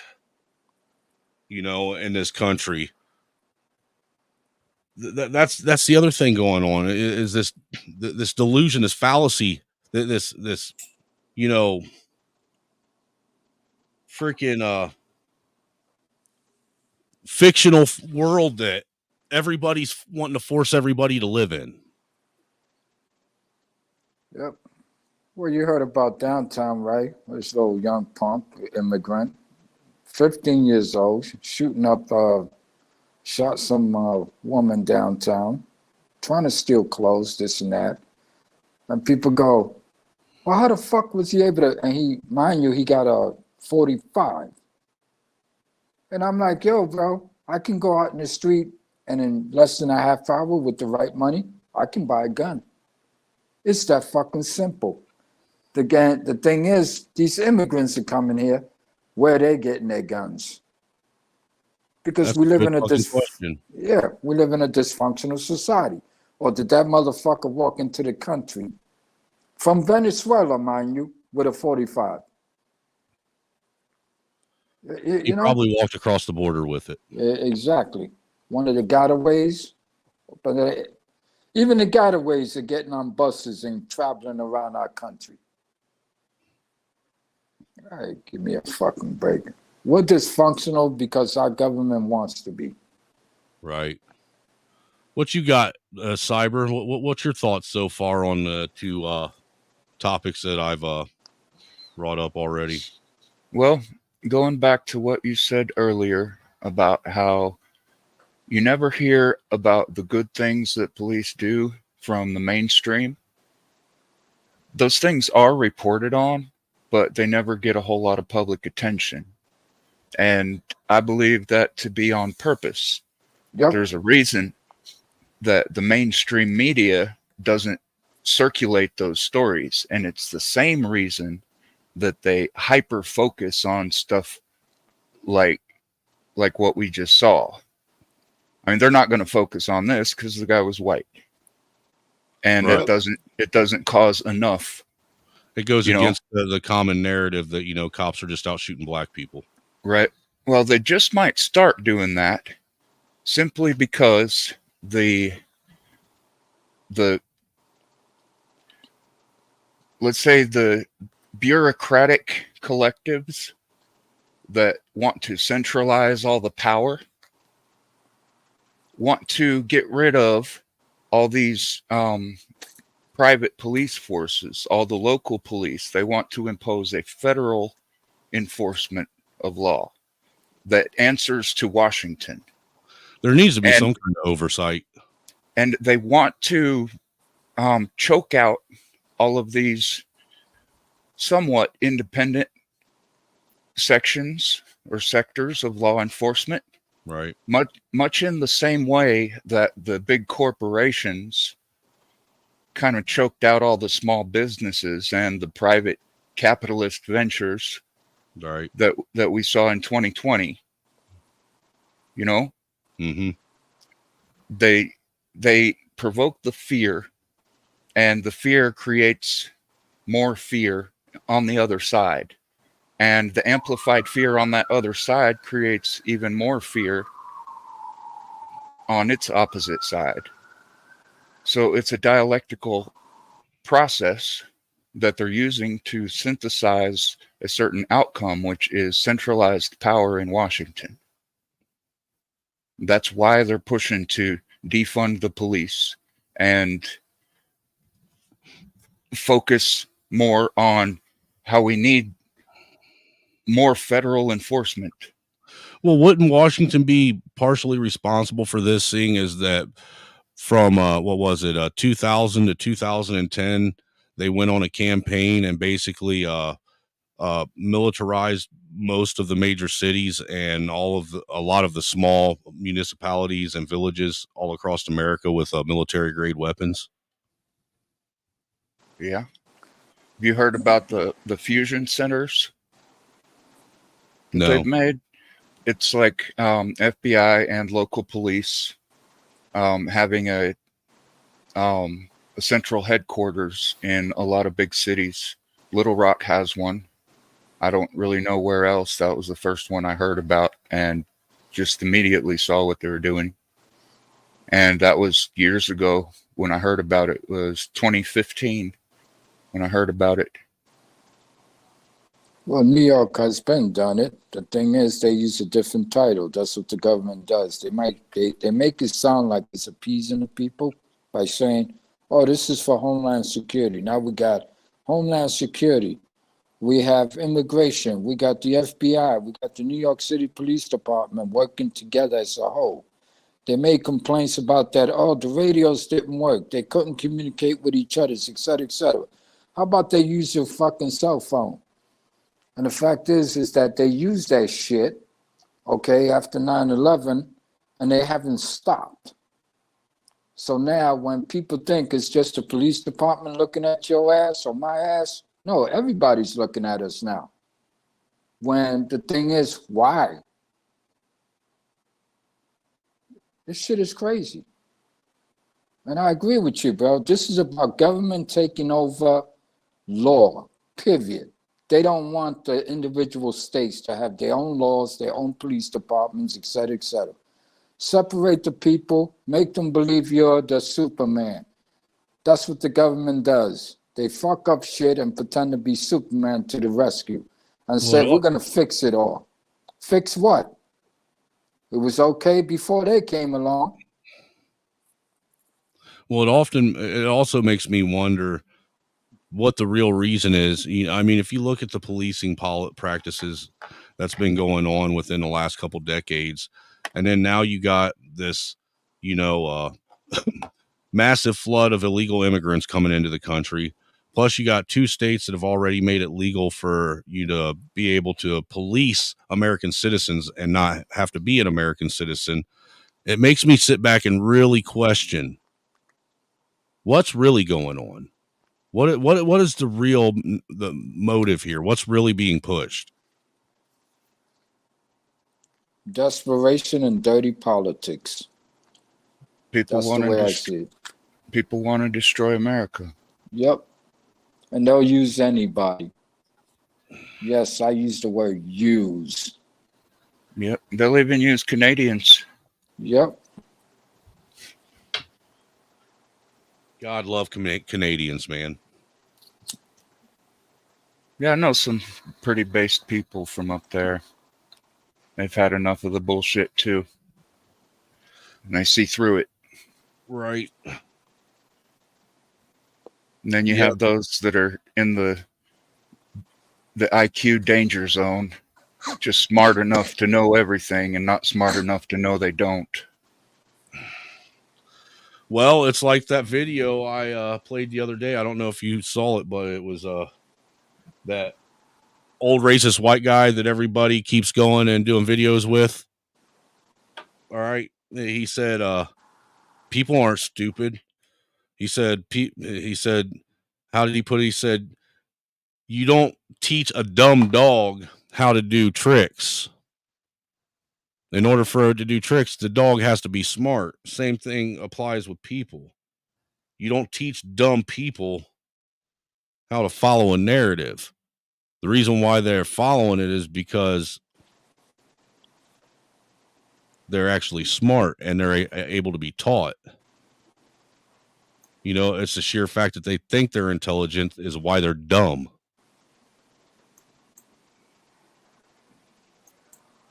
Or something of that nature. But basically what he was alluding to from what I gathered is these people aren't dumb. They know what they're doing. We like to play it off as a lot of this going on is happening from dumb individuals that are, either on a spectrum or, uneducated. And really, in all honesty, these are all smart individuals. They otherwise they wouldn't be able to be programmed the way they are. Because you can't program somebody that's stupid. That's a fact. Even criminals ain't that stupid.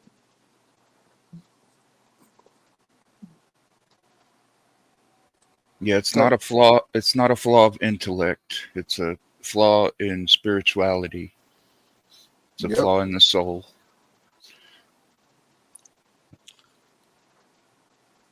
Well, they say that a godless society is a society without morals and a society with no integrity. Well, you know what Karl Marx said after he No, I don't really. After he had stated that religion is the opiate of the masses, he also stated that communism begins where atheism begins. Vladimir Lenin said the same thing. Yep. Interesting.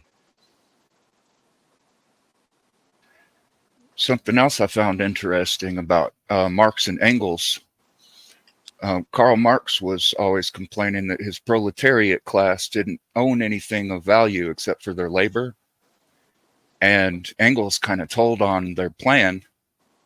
Well, both of them together inadvertently told on their plan when Engels said that after the class warfare had erased all classes, that all would be proletariat. But if all they have of value is their labor, what do they really want to use people for? Why do they want to get rid of the middle class? Exactly. Yep. They want to get rid of the middle class by making the lower class envy the upper class. That's always going to exist. There's always going to be somebody in control. And those guys want the state to be in control of everything. Because if individuals don't own property, the property still exists. And everybody will be out of control fighting over who gets to use it. Have you ever seen one of those community toys passed around in a family of boys? I was the middle child in a family of boys. I remember community clothes being passed around. Yeah. As a kid growing up. Just imagine like at school, right? There's certain toys in the playroom. Nobody really owns them.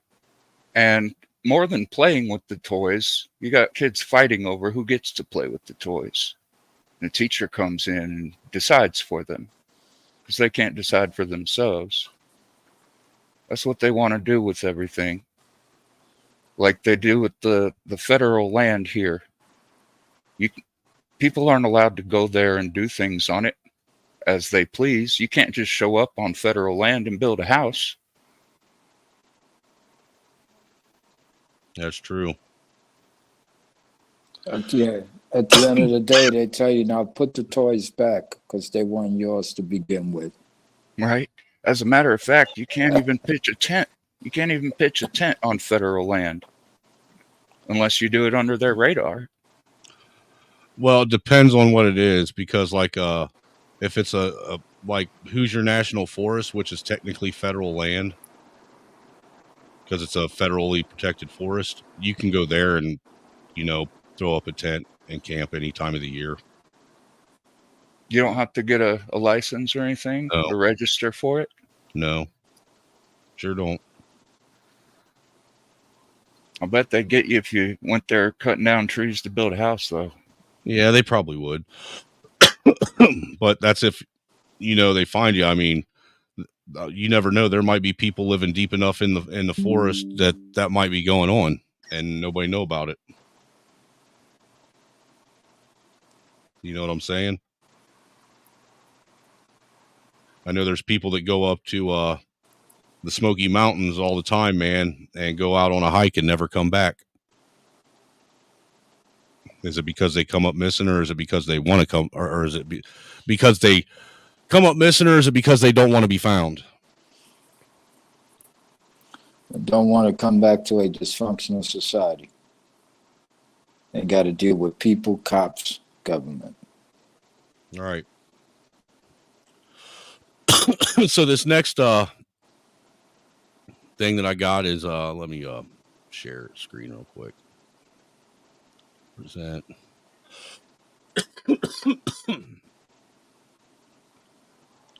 So up in Flint, a 15-year-old Southwestern Academy junior is facing felonious assault charges, accused of throwing a chair and hitting a teacher.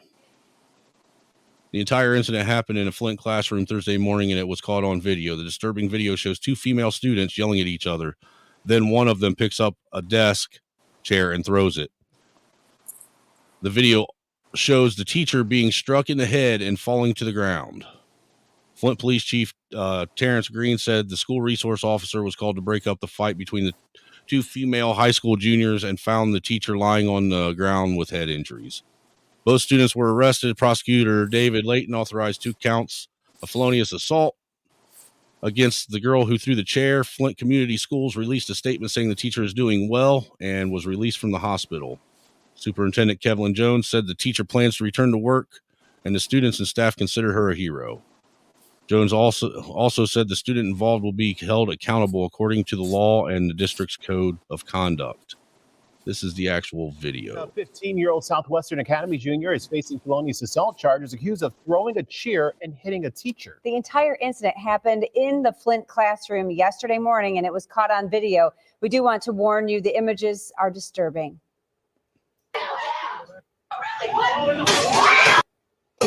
This video shows 2 female students yelling at each other. Then you can see one of them. That's a black picks up girl. a desk chair. Look at that, a fucking black kid. See, this is another thing that's getting old, is this shit with violent black kids in schools and out in the public. This is getting old. Throws it. You saw there the teacher struck in the head, falling to the ground. Flint Police Chief Terrence Green says the school resource officer was called to break up a fight between 2 female high school juniors and then found the teacher. She threw that chair at that teacher on purpose.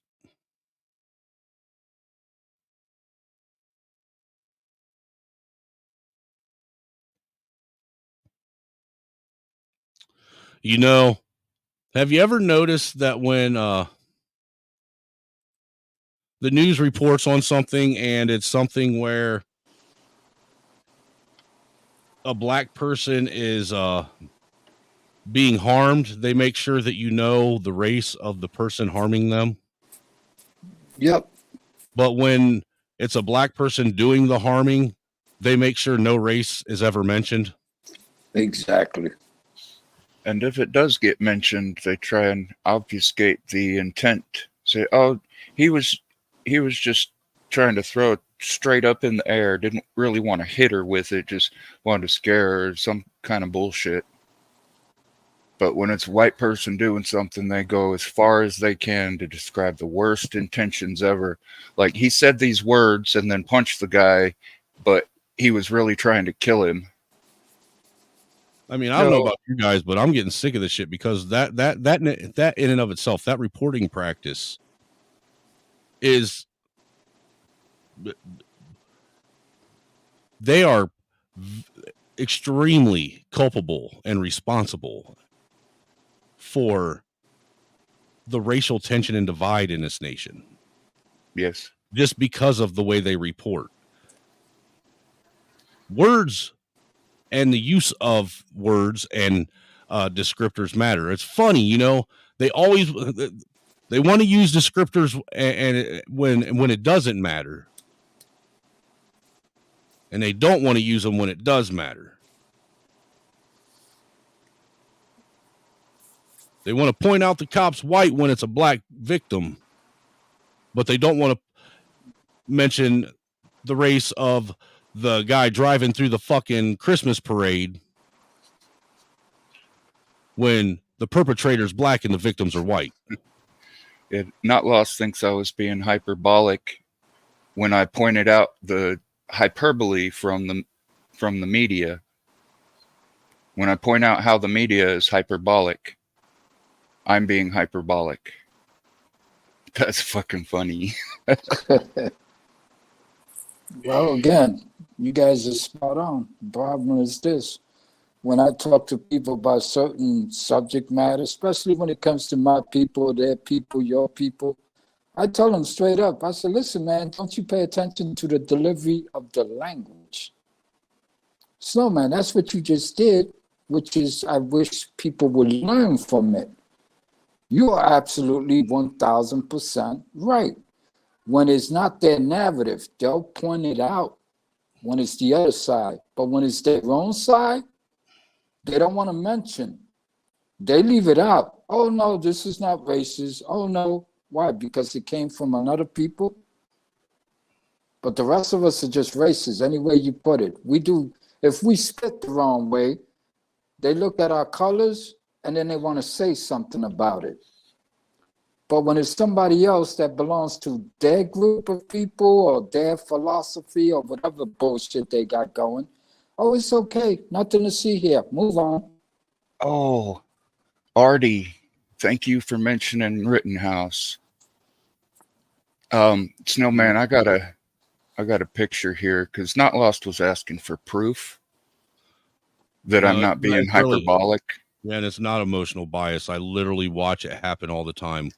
When they point out that it's for instance, we knew what the race was of the person, anybody that harms anybody that's black. Seriously, we knew the race of Dylan Roof before anything else when he shot up that church. But when that dude ran through the church parade in Waukesha, it wasn't even a person that went through that drove through the parade. It was a red SUV. Right. I remember that. That type of shit matters. And some of us are paying attention to that shit. That type of reporting, that actually promotes a biased narrative for people to grab a hold of. And the guy that drove that red SUV, do you remember his name? You don't have to say it, but no, I don't remember his name. Exactly, because they didn't post it all over the news over and over again. But we know Dylan Roof's name. Yeah. And you know what they said about the guy driving that SUV over people? They said he was scared and he was just fleeing. Yeah, okay. Uh-huh. So Snowman, would you share this picture? Because that's a perfect visual example. That's what you asked for, Not Lost. You want proof? Right there. Fiery, but mostly peaceful. I mean, I personally have forced some of the news outlets around the area here to actually change the headlines that they have on their online articles, because their headline actually literally fucking says something entirely different than what the article will say. Yeah, and that picture right there was taken before Kyle shot anyone. Because I'm pretty sure it was either the second or third night. I mean, Christ, dude, me, myself, personally, I could pull up fucking interviews that I did when I did the RNC in 2016 and where they literally fucking went around several news outlets misquoting me and saying that I was a self-proclaimed Trump supporter. And I never said that, not once. Yep.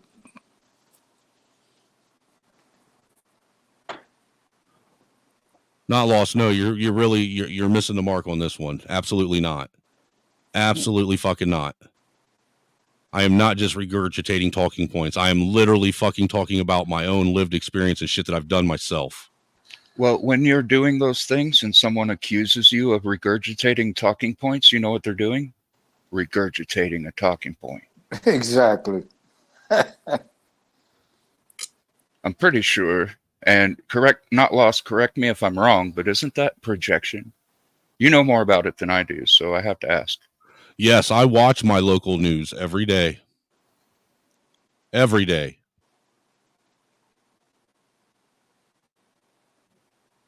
So I don't know what your point is. Just because you disagree doesn't mean you have to attack my character or my integrity. Because look, the truth of the matter is you've been around here long enough to know that I pull shit up and do research right here in real time. If you believe that I'm actually wrong in what I'm saying, and prove what I'm saying, do it all the time. And if I'm wrong, I admit when I'm wrong. Well, it's simply because he doesn't know what you do know, so therefore he knows you don't know what you know. You know? It's pretty fucked up, though. Dude, look it up. Look up the Waukesha fucking, oh my fucking God. You know, why is it that everybody else sees a shit but him? Dude, He refuses to. That's why. No, what it is how the fuck do you expect to be in Canada and think that you see something that I don't? I fucking live here, dude. I live here. I literally live here. And see, that's the thing that's so frustrating is you don't even live here and you think you know more about what's going on in my fucking country than I do. That's insane. That's like me sitting here saying I know more about fucking Canada than you do. I wonder what he knows about Pierre Poilievre. What do you think about that guy not lost? You down with Pierre? That's Justin Trudeau's main opponent right now on the floor.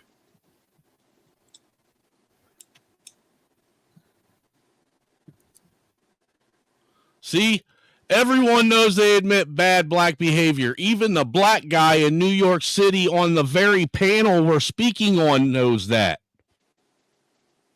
Because RC is black, and even he admitted this shit goes on. He sees it. Well, I'm not Black Snowman. I'm Puerto Rican. But, yeah, I see it. Because I grew up around him. Fair enough, Yeah, man. I grew up around him for the last 68 years. And I tell you, man, we've been indoctrinated to the point where, put it this way, you belong to the Democratic Party and you've been voting Democrat all your fucking life. I'm sorry, you're not a free man. You're what I call yes master. Whatever the party tells you to do, they do it. They don't give a shit. They don't investigate. They don't look around their environment. They don't see what's wrong. In their faces, they do shit that is just incredible. And I'm going like, you didn't see what he just said? You didn't see what they did? You didn't see what they're doing? And they're like, you gotta support the party. I tell them, well, then you're supporting the gang. It's the same shit in the ghetto. Gangs support each other's. And they attack each other's and this and that. For what? To regain or to sustain what? A standing in the ghetto? Power? Whatever the fuck? Whatever that they're doing, that's how they maintain power. Fear, intimidation, killing each other's. Well, anybody who thinks that they're the only one that isn't brainwashed and everyone else around them is brainwashed, then their brainwashing is actually complete. Exactly. Yep. I mean, your brainwashing went well if you think you're the only one who isn't brainwashed and you're amongst nothing but a bunch of brainwashed morons. I went out on a limb one day and asked Not Lost if he was from Vancouver. And the reason I asked him that is because he shows some seriously heavy brainwashing, and I consider that to be one of the biggest centers for brainwashing in Canada. There are even places where you can walk down the street with no English at all, no French either. It's all Chinese. Imagine that. Hey, all I know is conservatives sold my country out to American imperialism through trade deals. Well, you do realize that conservatism in America and conservatism in Canada are two different things, right? You do know that, I hope. At least that's always been my understanding. What we consider progressive and conservative and all that shit is different from how they see it in Canada and Great Britain and all that shit. Because don't Great Britain and Canada run the same kind of politics and government to a degree? Anybody? I'm not 100%. Yes, you're right. Absolutely. You know, but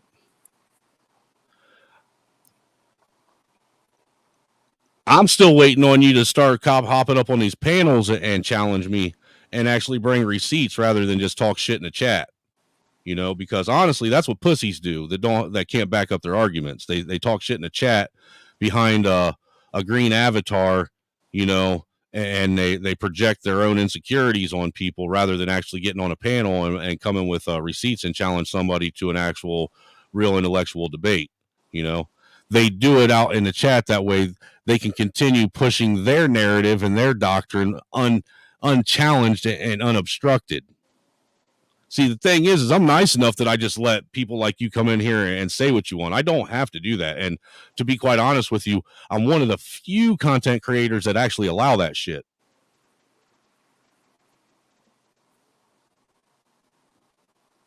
Any other content creator, you're out there talking shit that goes against what they want out in their chat, and you're gone.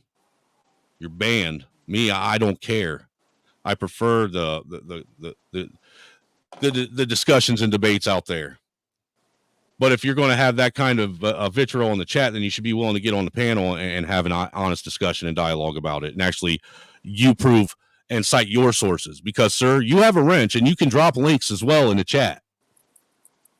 And you can prove your stance as well, even from the chat. But I've yet to ever see you drop a link proving any of your stances or any of your narratives on anything. All it is an emotionally based, hyperbolic argument on your side as well. You're really doing nothing any different.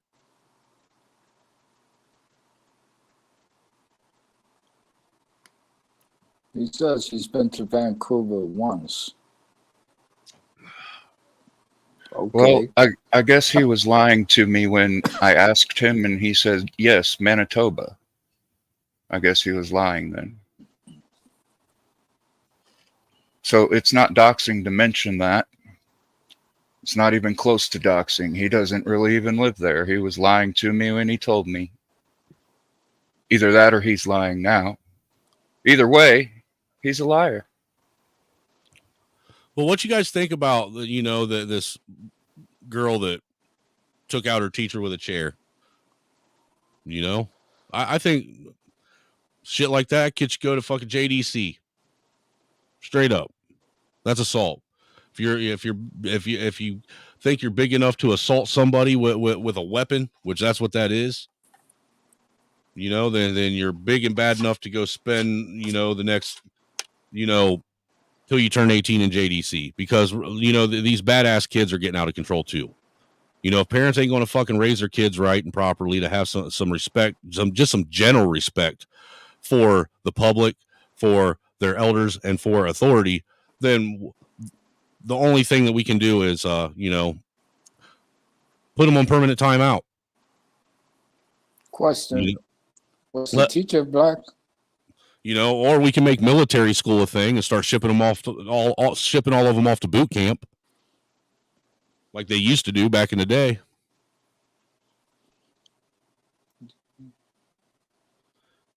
Was the teacher in this incident black that got hit with the chair? I couldn't tell if she was black or not, to be honest with you. She looks like a white girl because she's that lady right there. Because they were showing some shorts. A black teacher talking about she ain't going back to work. Screen says this video to warn you the images are disturbing. Here, I'll turn the volume down. I can't tell. Yeah, that's a white girl. You can see the white on her arms and her face, even though there's a glare. But like I said, you can clearly tell that's a black girl right there.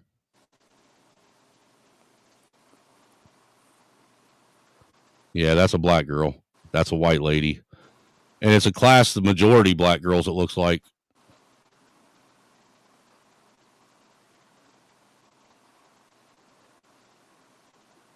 But this is a thing that I can pull up video after video after video after video now of black kids in schools assaulting white kids, white teachers, white people, black kids, out in the street assaulting, adults, elderly, anybody that, they think they can overrun. And the shit's getting crazy. It's getting out of control. And I'm telling, I firmly believe a lot of this has to do with this consistent push to sit and vilify white people and make them this perpetual fucking, oppressive demon that is the scourge of the planet, and to sit and make excuses for bad behavior coming from one demographic of people.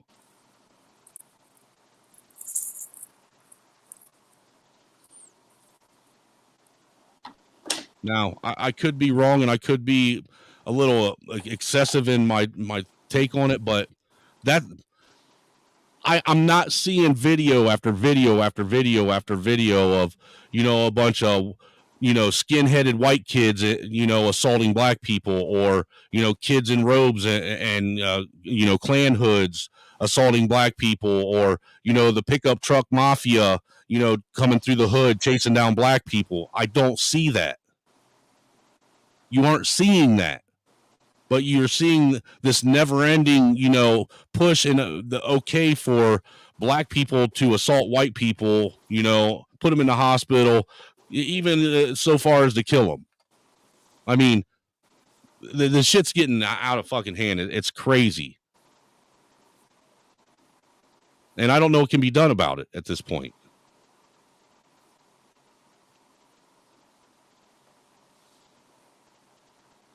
I don't know if there's...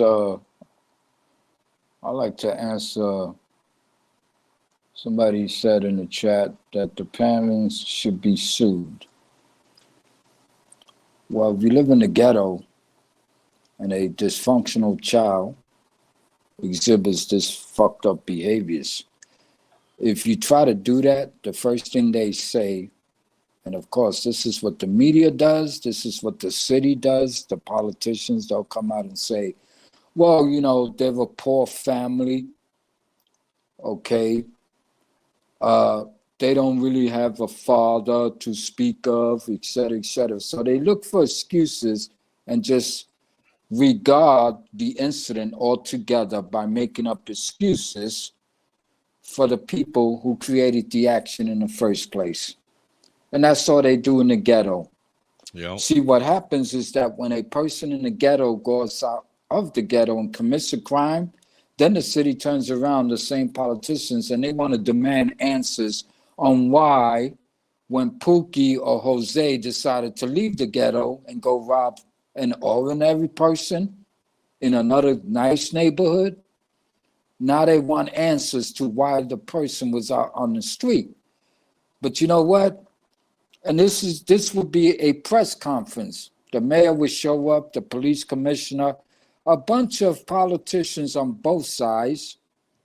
Well, in New York City, it's probably, all Democrats, but they show up in all colors, black, white, Hispanic, and they want to demand why Pookie and Jose have a rap sheet going back 20 years and did 2 years in jail.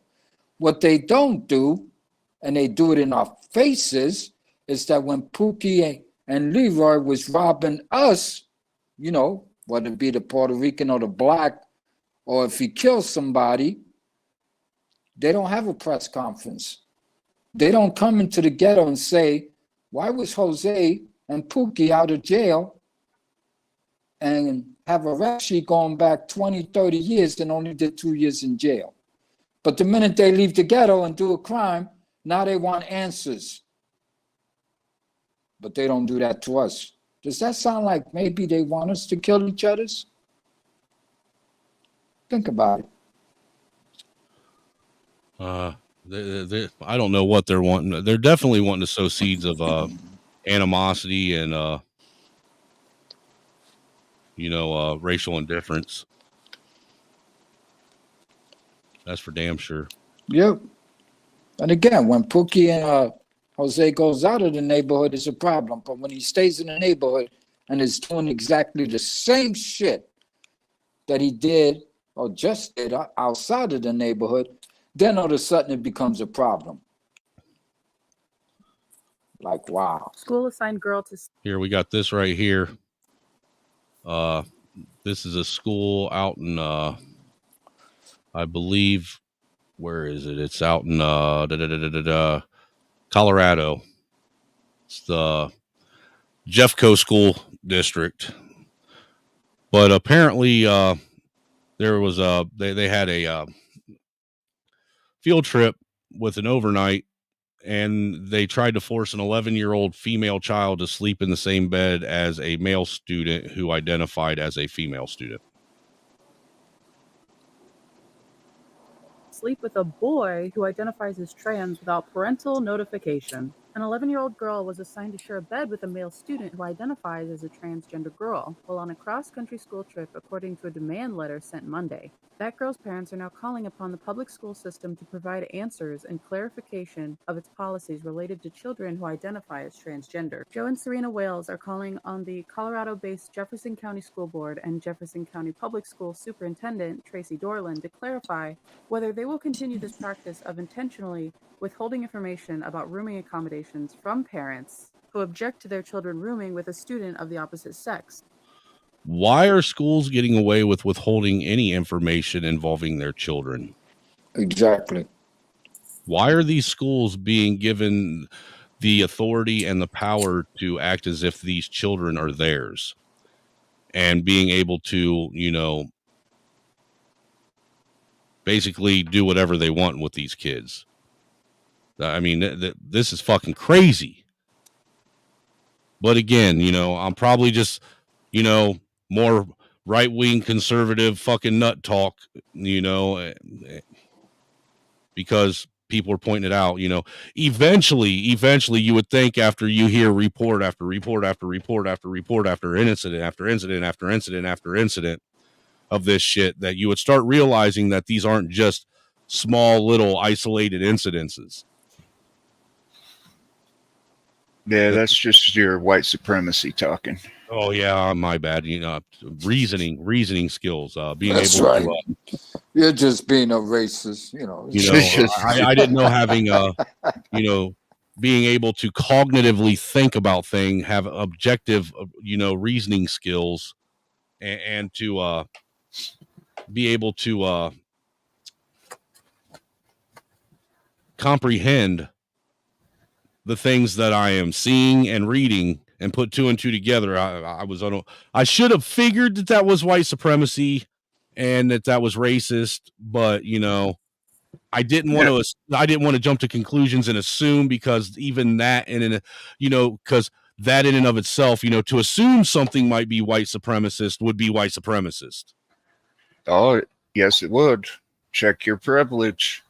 But, Yeah. you know, if you call out dangerous or bad behavior of someone who doesn't look like you, even though that behavior from someone who doesn't look like you is affecting 20 or 30 different people who look like him, you're not saying what you're saying in order to try and help or protect 20 or 30 people who don't look like you.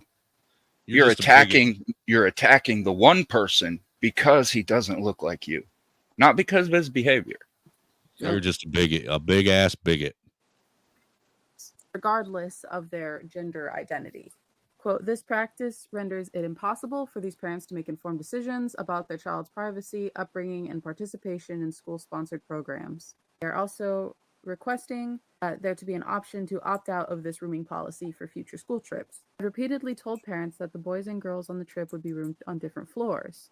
And chaperones told the students, I'm gonna tell you what, let some fucking teacher try and pull that shit with one of my daughters, I'll beat his ass.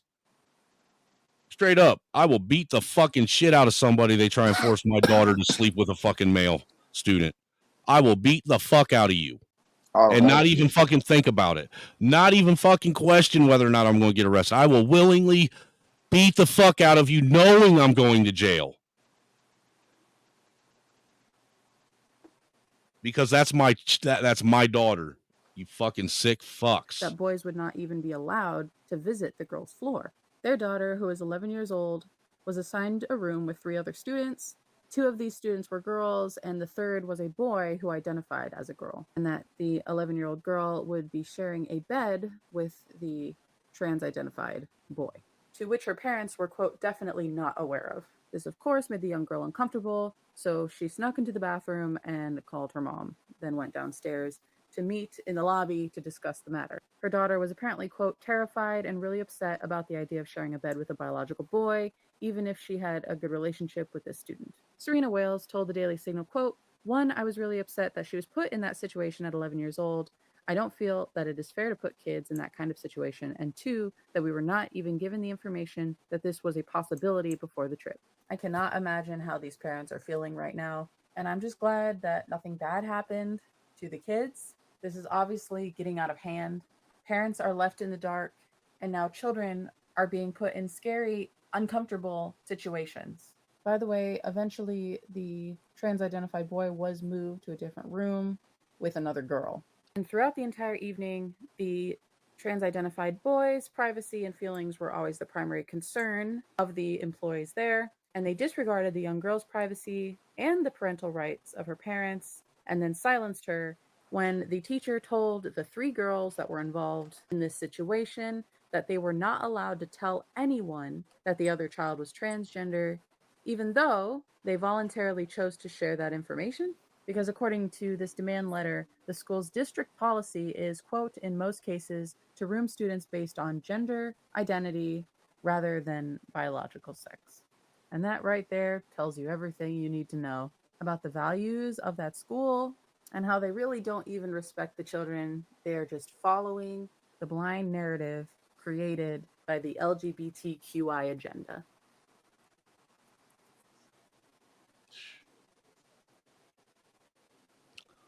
There you have that. And then we got this right here.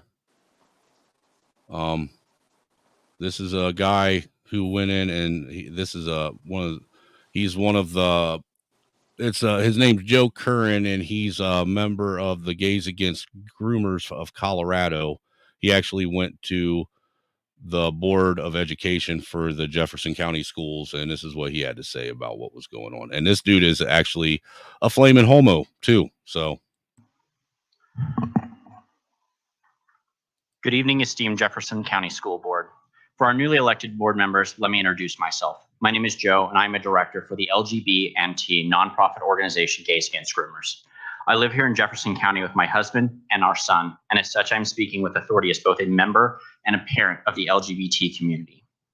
I'm here tonight to address policy JBR1 and clarify how your policies based around emotion instead of actual science are detrimentally affecting our children. To help you out on the science part, I have brought some facts with me so that you cannot claim ignorance anymore. There are only 2 sexes. There always have been, and there always will be. When you allow a child to go that is going through puberty to sleep with another child. Whoa. Hold the front door. Did he just state that what I thought I heard him state? Yes, he did. Did I just hear somebody from the LGBTQIA plus whatever community sit and say that there's only 2 genders? Yes, he did. That can't be, man. That goes against all of their beliefs and their rhetoric and their ideology. A lot of them don't believe that crap. And he also used science. Figured that one out. That's interesting. Math and science are racist too. Oh, I know math is racist. I pointed that out a couple streams ago. You know, because 2 + 2 might equal 5, because my objective reality might be different than yours. Sex, it creates an opportunity for nature to set in. Your policy creates an opportunity for a child to be raped. And very well could have happened if this girl didn't speak up. Gender dysphoria is a very serious psychological condition. I do not make light of this or what the other child was going through. Depending on the study referenced, your number will vary slightly, but the article I will reference, 84.9% of trans individuals have experienced physical or sexual abuse leading to their transition. If we apply— What? No, hold on. Snowman, you ain't got wax in your ears. You heard him, right? Well, I thought these kids were, just confused, not sexually assaulted and traumatized. Right? Doesn't that kind of go against, the narrative of all these kids all of a sudden wanting to be the opposite sex of what they are? Yep. But interesting, right? We're hearing it from the horse's mouth. Right. That's a new one for me. By the cycle of abuse theory this situation, this means your policy more than likely aided a victim and could have become a perpetrator, continuing a vicious cycle. So I will be clear. A child or adult should never room with another child of the opposite sex. It does not matter if they identify as male or female. Your policy might be well-intentioned to protect a child going through a very serious psychological issue, but does not justify hurting innocent bystanders. That is not transphobic. It is common sense. Wait. Hold on. Common sense? I thought common sense was transphobic and racist and bigoted and was part of the patriarchy and white supremacist, systemic racist structure that the cracker built. And so is working out. Yeah, and you're being racist again, Snowman. Working out is racist and white supremacy, and doing your own research is too, and it's dangerous. Help fund more racism and hit that super chat or that Cash App and PayPal, man.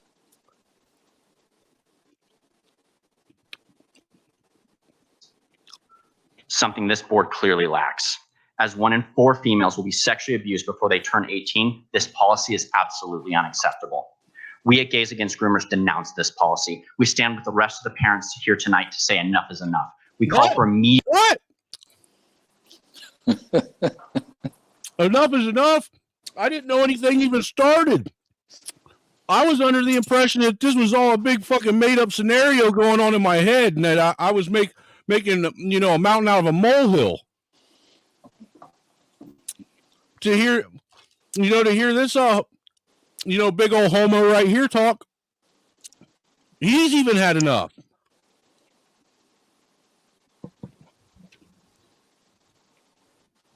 His shirt says no child is born in the wrong body. Excellent. Immediate action to revoke this policy and replace it.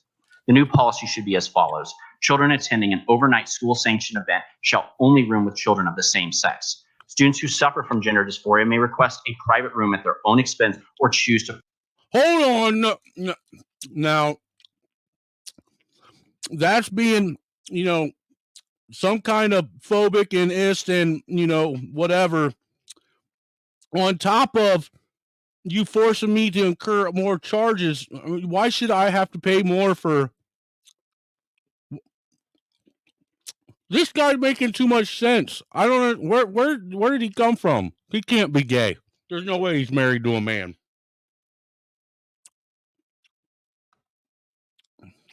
There's no way. Forfeit their trip. That is fair and that is inclusive. Anything short of that is just a violation of Title IX and one of the many reasons why every parent should disenroll their child from Jeffco public schools. Thank you for your time. Damn, how do you shut down a real life homo who's going against what you say?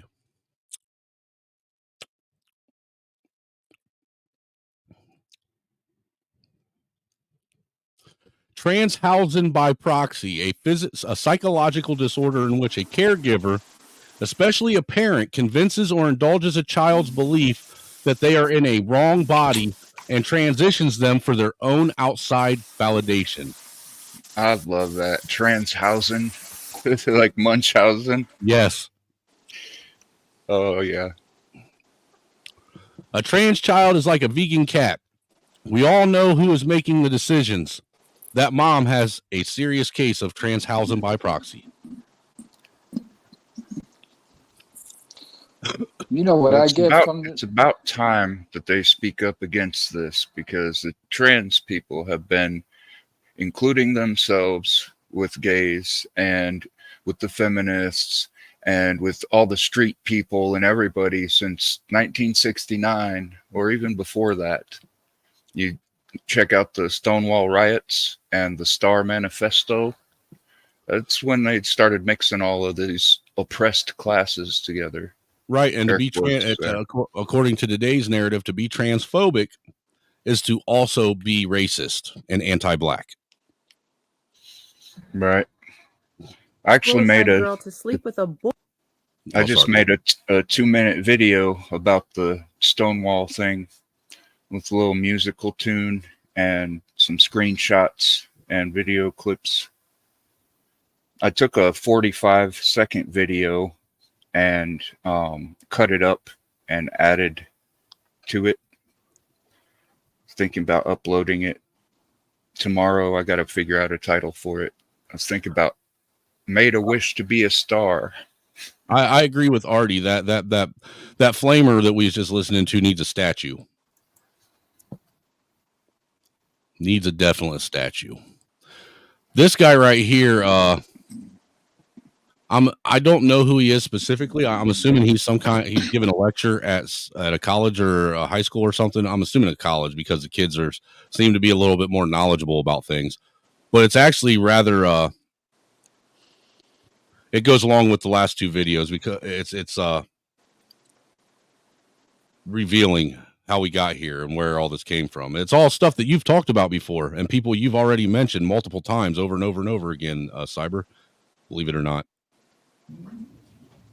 There is a long correlation between anarchism and pedophilia and support for pedophilia.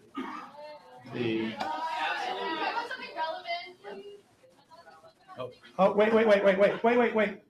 You heard what he said. There's a long, what did he say? Correlation between anarchism and pedophilia. That's interesting. I mean, if you think about it, it makes sense. Most anarchists don't believe in the rule of law.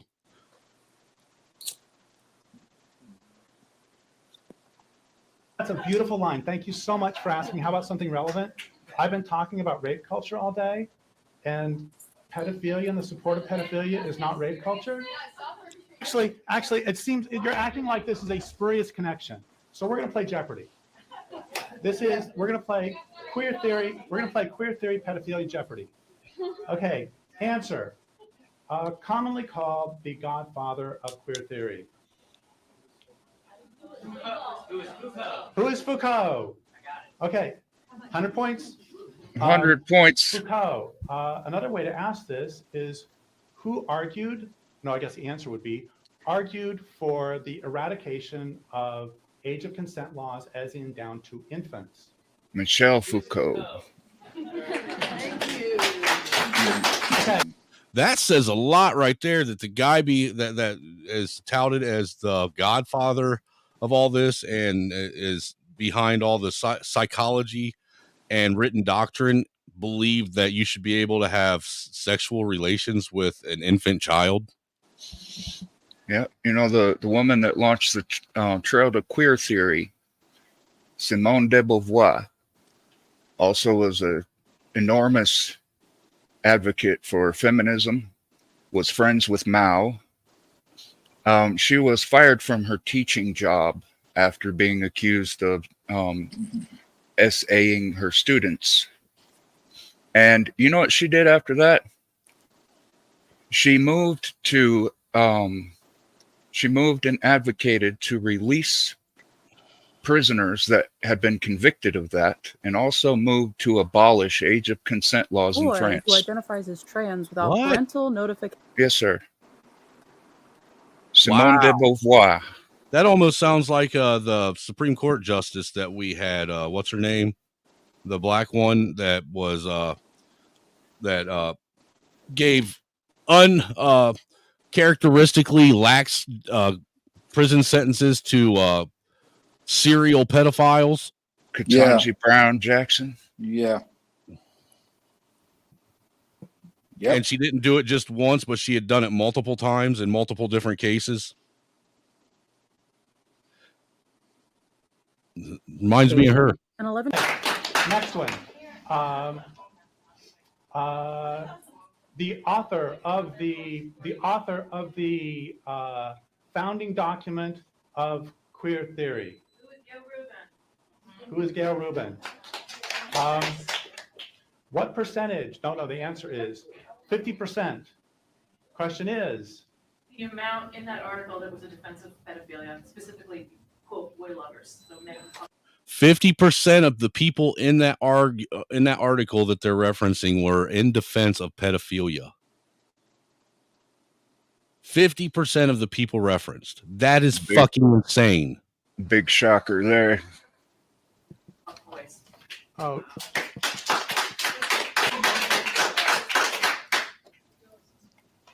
And since you're not believing me, quote, this is in the founding document of queer theory. Like communists and homosexuals in the 1950s, boy lovers are so stigmatized that it is difficult to find defenders of their civil liberties, let alone for their erotic orientation. That's in the founding document of queer theory. Oh, I'm sorry, I'm using facts. A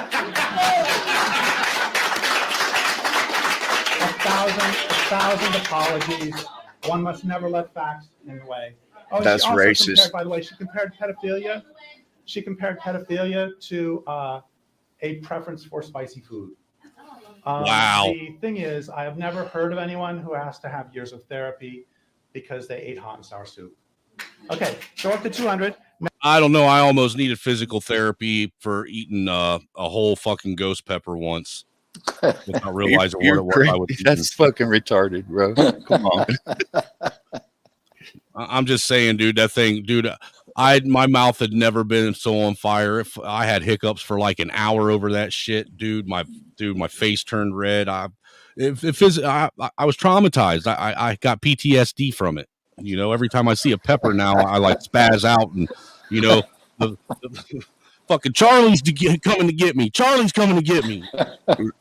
And answer me this: did you lose a bet or did you win one?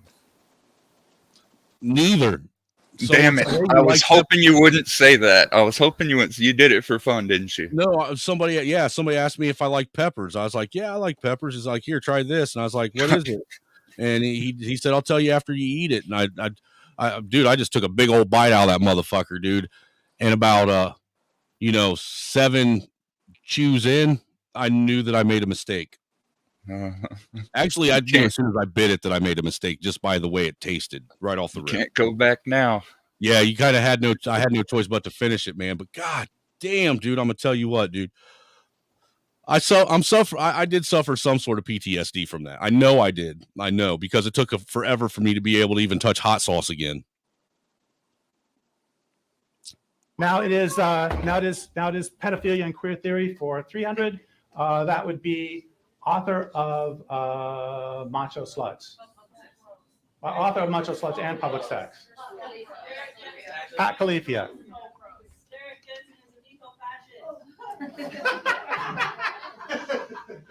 Wait. What was it somebody said? Stay relevant.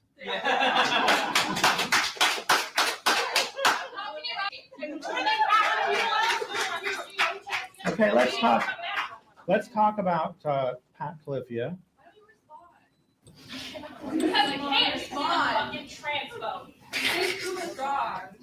Okay, here's something from one of Pat Califia's books.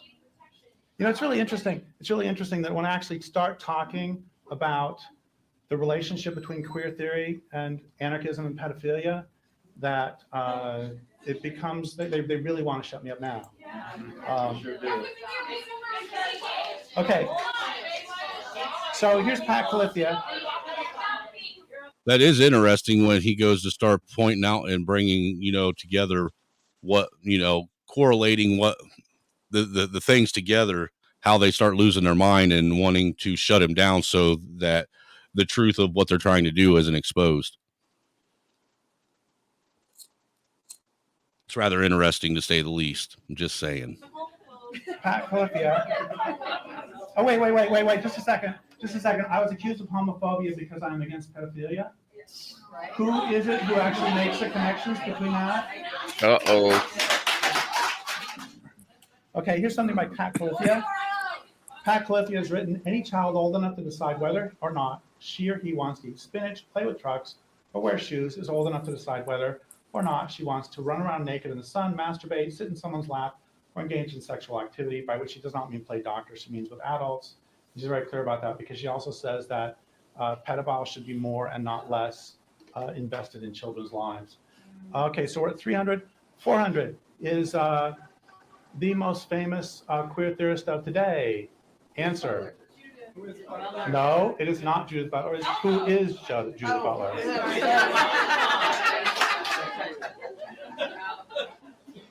Okay, Judith Butler is the most famous queer theorist of the day. We see you, all of you supporters here, who do not care about trans people's lives. Every person here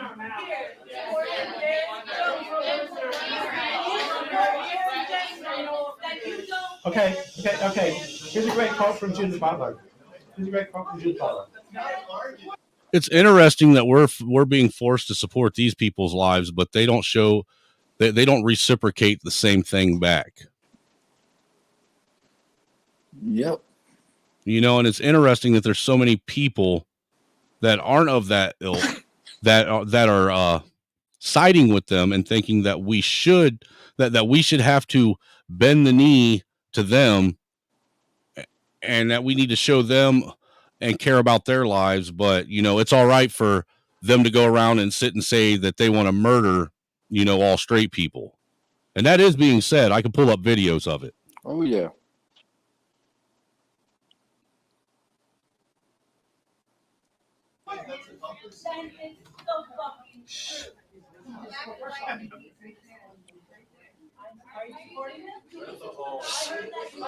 Okay, so Judith Butler wrote, so I keep adding this qualification. When incest is a violation, suggesting I think there may be occasions in which it's not. Why would I talk that way? Well, I do think that there are probably forms of incest that are not necessarily traumatic, and which gain their traumatic character by virtue of the constant of social stain that they produce. Yeah, that's Judith Butler. That's one of the queer heroes. Okay, now we have for 500 we have the last one in the queer theory and pedophilia. Go back, pause. So I keep adding this qualification. When incest is a So I keep adding this. This is a quote from Judith Butler, the most famous queer theorist.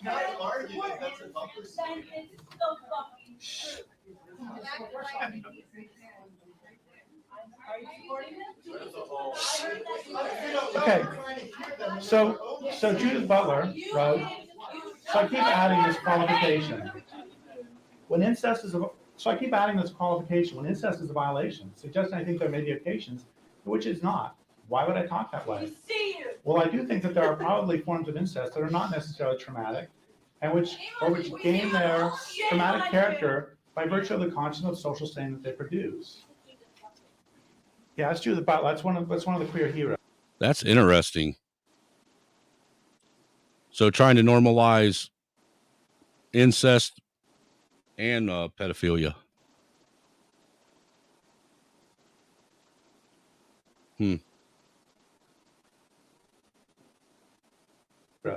Okay, now we have for 500 we have the last one in the queer theory and pedophilia. The answer is queer theorist who has spoken out strongly against pedophilia. Who is no one, not a single one, because the entire thing is based on transgressing. Yeah, I know, dear fucking God. You know, and the thing is we should all be on the same page when it comes to the kids. You know, there shouldn't be this. I mean, that's something that used to be common and standard, is that in all these things where we are debating and discussing and deciding what's right and wrong for society, we've always, you know, collectively agreed that kids should be left alone. But now all of a sudden that's changed. And now we have to have a discussion on what's okay and what's not okay with kids. And whether or not grown-ass adults trying to have sexual relations with kids is, you know, acceptable or not acceptable.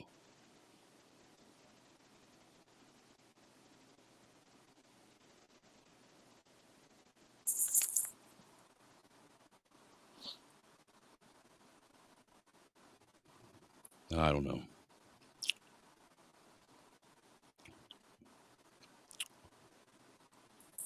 I'm afraid to speak. Go ahead. You got it, man. This shit is crazy. You said incest was what? Less traumatic? There were, yeah. She says that she believes that there are situations where incest is not a traumatic experience. Okay. That actually could be true, but at That the is end a of the day, that is a false statement, not lost, and you know it. no. Let me finish. That may be true, but at the bottom line is, why isn't he saying that there's something wrong with it? So to say that it's less traumatic doesn't make it right, correct? This, and when you go to the last video, right, where the guy was actually, and you were saying, wow, this is a homo speaking. No, I the way I took it is that the guy was actually saying out loud without acknowledging it by using all kinds of interpretations. He was actually saying, to me, my opinion, was that he was saying that nobody should be indoctrinated. And again, who's doing the indoctrination? That's what I heard too. You see what I'm saying? So my thing is, when I went at that part, I said to myself, okay, he's acknowledging that, yeah, it is fucked up to put a girl and a boy to sleep in the same bed. Okay, but then he didn't actually say that, okay, well, they took the boy who thought he was a girl and they put him in another room with 3 other boys. And that's okay. Why? Because you can't change the science, correct? Biologically, they're all boys. So the thought process of the boys sleeping in the same room is not a problem. But yes, it is a problem when you got a girl. Biologically, she is different. Biologically, she has the right to feel uncomfortable. Oh no, he's a boy, but he's really a girl. No. No, that's not a fact. That's indoctrination. And the way I see it, they're indoctrinating our children in the school system because they're getting away with it. Uh-huh. And when they hide it from us, that should be against the law, literally. Isn't that what they tell people that want to push back on being questioned by cops? If you ain't got nothing to hide. Exactly. Why? Yep. Why don't you want to speak? I mean, if they ain't got nothing to hide, why do they want? If they're doing nothing wrong, why are they trying to hide what they're doing? Exactly. Yep. People that are doing right don't hide shit from the parents of the children. And that guy, to me, like I said, literally what he was trying to say, that, yeah, he kind of sees that there is a lot of indoctrination going on by the way they utilize their policies, whether it be the school board, the government, politicians, the fucking morons that are making these policies, coming up with these, fucking created ideas. They're all fucking demons at the end of the day. I agree with that. So the last topic I got for tonight is the Sean Strickland versus Sneako fight. Uh-oh. Go ahead. What did I miss? Go ahead. I just got back from flipping my lasagna. Nothing, man. We're moving to the last topic of the night. All right. Well, that guy was sharp, man. I didn't want to walk away, but it was time, or else I was going to burn my food. Right. But this is the Sean Strickland versus Sneako fight. Footage released. And it's great, dude. It's great. What's he doing there? Sneako decided he wanted to call out Sean Strickland, who is the current UFC heavyweight champion. Oh, the mouth wrote the check, huh? Yeah. Did the Ash cash it? What's the full and complete sparring session between Sean Strickland? Now, what this was a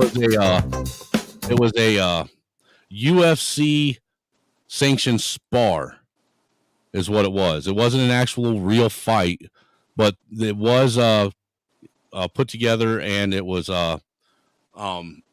monitored by the UFC. They did have UFC trained paramedics there and all that good shit, but it wasn't an actual fight. All it was a official sparring match. Sparring session between Sean Strickland and Sneako. Before you watch the video, I just want to give you some context behind it. Number one, this was an organized sparring session at the UFC PI. Number two, UFC staff and security attended to make sure nothing got too crazy. Number three, Sneako had professional fighters in his corner. Fighters such as Jake Shields, the Basharat brothers, and Bilal Muhammad were advising Sneako before and after the sparring session. Number four, Sneako was examined by UFC doctors immediately after the sparring session, which we'll get to later. But first, let's watch the footage of Strickland versus And Sneako is the one who asked for this fight. Sneako. Yeah, so Sean, how did this happen? What are we doing right now? How many rounds? What's going on? Face off the truck. I'm sure he's involved too, though. You just tell he's not okay. I'm trying to tell him to light up, and he's completely ignoring me. So I'm like, all right. But now he kind of has to, otherwise it's going to look dumb because it's obviously hard. Now he has to fucking win. Earl asked me if I would meet up with you, and I said, well, if he wants to meet up, I'd spar him. So he agreed. Yeah. Here you go, bro. I got you. Hey, listen, this is not an MMA fight, so if you drop me, you can't follow up with punches. That is actually sad. That is actually a sad thing about boxing. Wait, so Sean, do I earn the podcast now? I mean, we'll see. We'll see how it goes. All right. Let's make it 3 rounds, huh? 3-5. Let's see the influencer. Let's see the influencer. Come on, bro. You're gonna be a fucking man. Let's see the influencer. Arthur.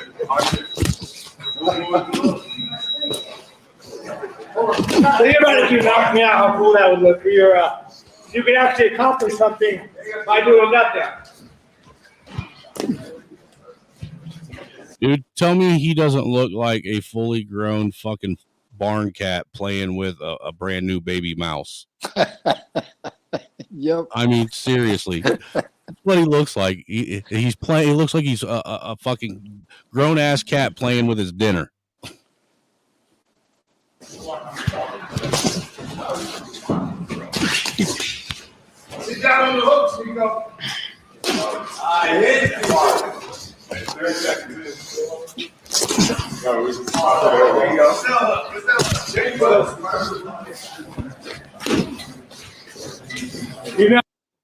I just want to point out that anybody who has cauliflower ear like that, I am not going to fucking ask to fight me.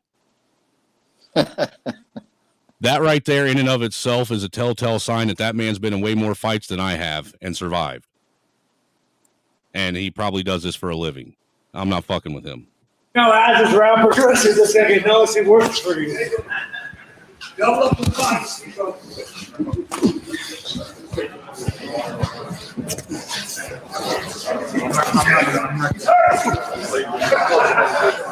Dude, how much you want to bet at this point Sneako thinks he's wearing him down? He's allowed to dream, I guess. I mean, I have not seen that man be he hasn't been fazed by any one of the punches that Sneako's thrown. Not even a little bit. So he's going to give him malaria. Do what? He's going to give him malaria, sting him like a mosquito. As we get closer to the 3-minute mark, you're about to feel significantly more about a pain. Did you hear that? Mm-hmm. Now, as we get closer to the 3-minute mark, I'm about to show you what pain feels like.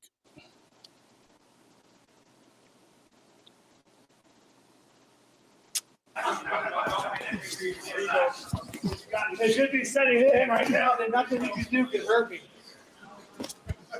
And this is a moment that as you're realizing you're about to have a really bad fucking day in the next minute.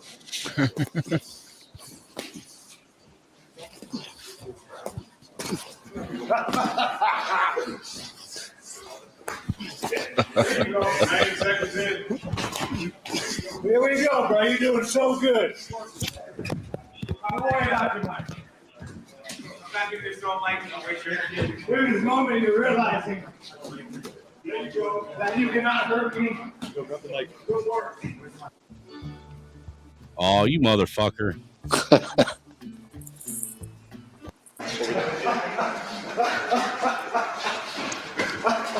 Here it comes. It's coming.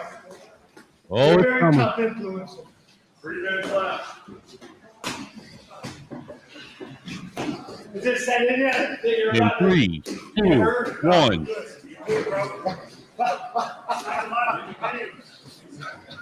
Oh! Look, he thought he got one off. He thought he got one off, and he keeps telling him, dude, it's about to set in that you're about to be hurt. He's getting gassed too. 2 minutes. Ding, ding, ding. Here it comes. Ooh. This dude, He even let him hit him in the face. this dude's over here talking, man. He's using his oxygen up. Sneako's not doing bad. And Sneako's using twice as Let's much. He's hurt. Here it comes. Here it comes. Look, he even put his arms up, let him get some of them body shots in. Yeah, he wants some gassed. Let that right hand go. What time we at? 2 minutes. 2 minutes. I want to enjoy this a little bit longer. Let that right hand go. There you go. As we saw there, Sneako was boxing. It wasn't too bad. I mean, I've seen some UFC fighters with worse striking than that, but it was not too bad. But as you can see there, Sneako started to rock Sean Strickland a couple of times. He actually snapped Strickland's head back a couple of times there. Now, for this sparring session, I think didn't the rock agreement nothing. was that Strickland would give Sneako about He 3 pebbled. to 4 minutes to do what he wanted. pebbled him. Go soft on him. And then for the last minute, Strickland was just going to open up and start throwing bombs. And this is the point. Strickland says, F this, and Strickland just opens up and starts throwing bombs. There you go. Oh.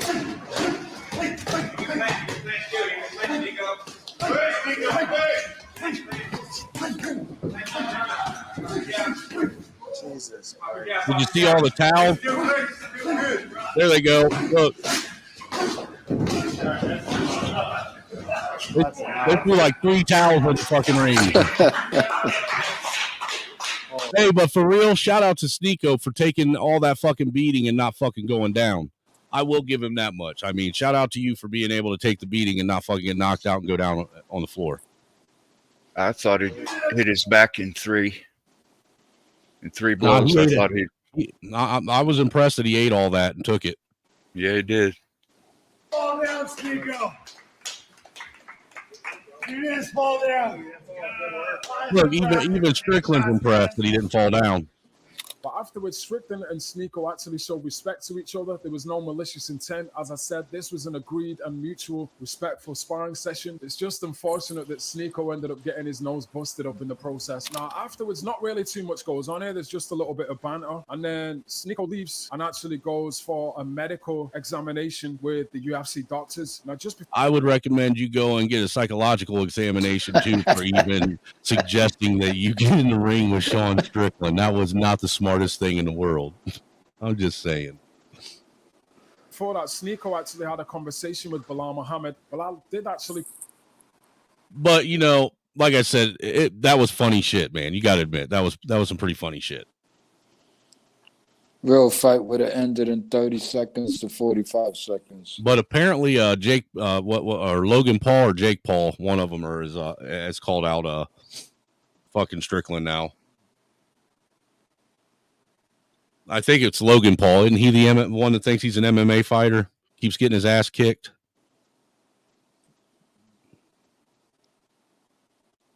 I could be wrong. I don't know. But yeah, that was some good shit right there. That's all I got for tonight, man. I mean, we can talk about whatever for about, I don't know. The way I see it is she was just fighting a punching bag that had legs.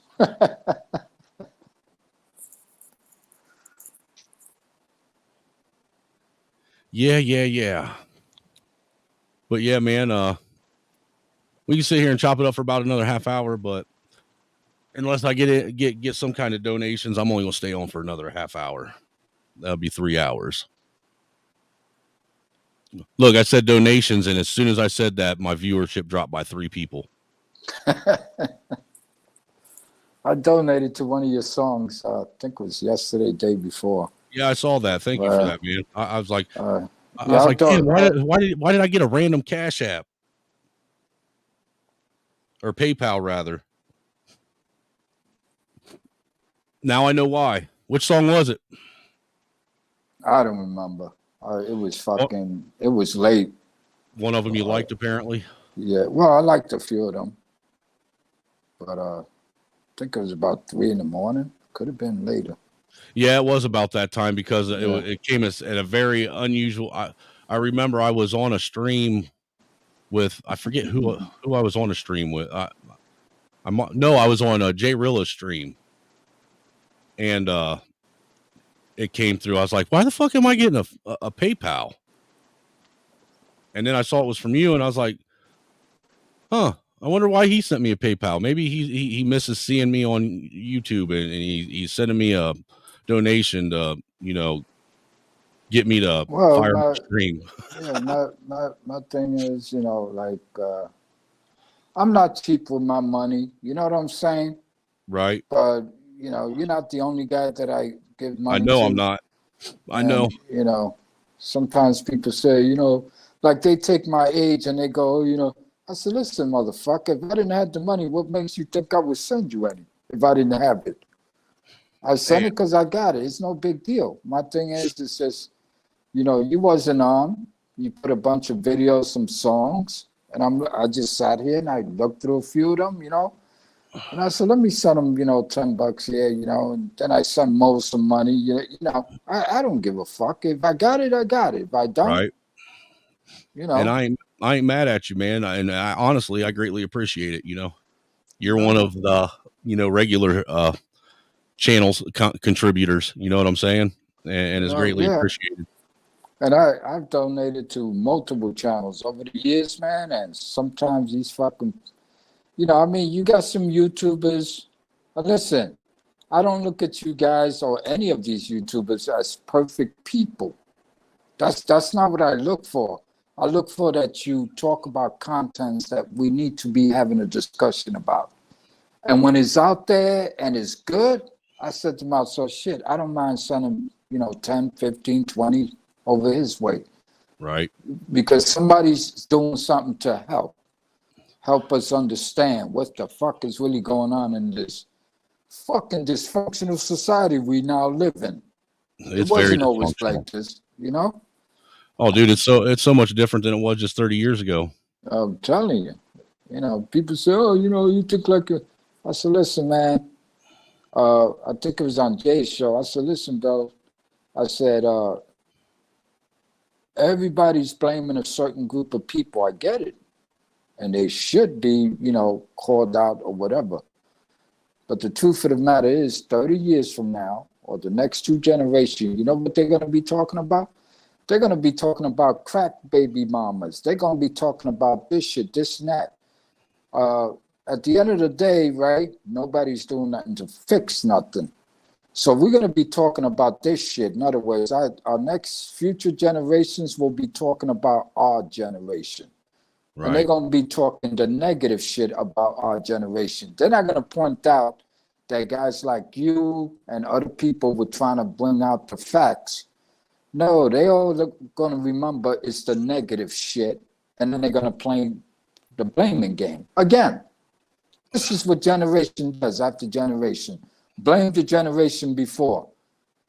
It's almost like saying nobody had anything going correct in any of these generations. How come we're not talking about that? Well, because we were told that if we talked about certain that we weren't allowed to talk about certain things at the dinner table and at the bar and shit like that. Remember? Yeah, exactly. Yep. And those things we were told that we weren't allowed to talk about were the things we should have been talking about. Yep. At those very places. I mean, I've listened to religious, guys who claim to be religious and respect God, and then just come out of left field with some crazy shit. And I'll question them. I'm like, hey, man, seriously, did you just really make that stupid fucking statement that you just, And then they forget that, wow, you know, instead of trying to correct themselves or say, maybe I made a mistake, that's why y'all see just let me have it. No, they got mad and started accusing me shit, this and that. And I'm like, wow, I've just been donating to you for like, what, a year, 2 years? And now you're going to go after me because I called you out? Because you disagreed with something they had. Yeah, They you said. know, yeah. I mean, hey, bro, you know, if you ain't got things thick skin, then guess what? I don't got big pockets for your ass anymore. I just walk away. Dude, imagine how empty my chat would be if I went at everybody that disagreed with me. You know, yeah. Again, I and have nobody watching. You know, and I don't understand why people want to live in an echo chamber. Exactly. My thing is, listen, Snowman, I'm an old man. I don't know everything. And that's why I come to some of these platforms. And you know what? At least I can acknowledge the fact that if a younger guy, 20 years my senior, 30 years, if he's talking something that's actually factual, I got no choice but to agree. And I'll say, damn, okay, this guy knows what he's talking about. And then you see the other people attacking him. I'm going like, those are the uninformed people. Those are the people that don't give a fuck to listen. In other words, you know, if you ain't got thick skin, or how about this? Like when I tell on other chats, I said, where are the real men? Because they talk such fucking nonsense. And I hate simps. You know, a bitch comes along, starts talking bullshit, crap, this and that, talking out of her ass, literally. And these guys don't give a fuck that, and they know she's talking stupid shit.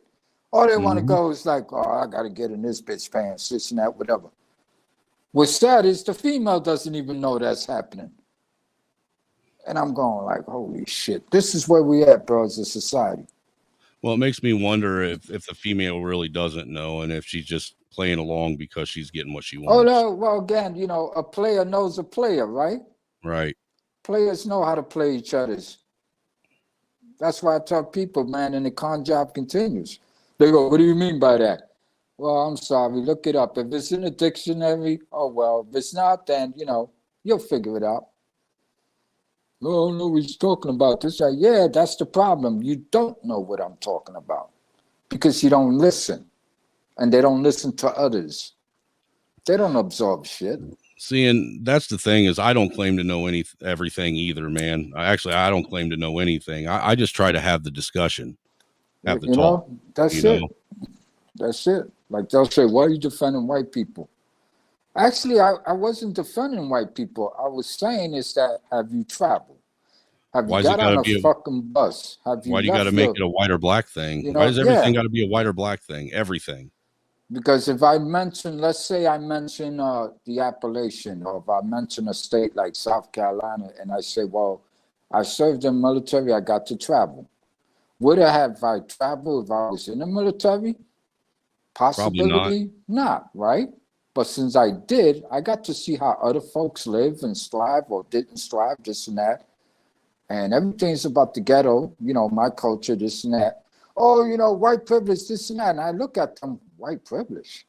I say, you fucking idiots acknowledge that there are more white people on welfare than us, but they got white privilege.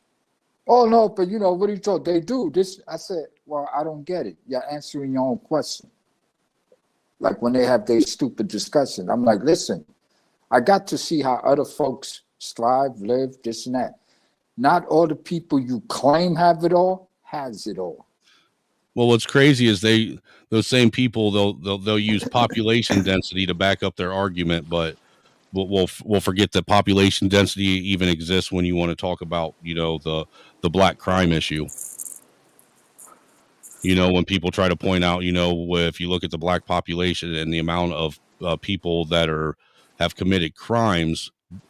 Right. Exactly. You know, it's double what the population density is. Yeah. Yeah. You know, but in that situation, population density doesn't matter.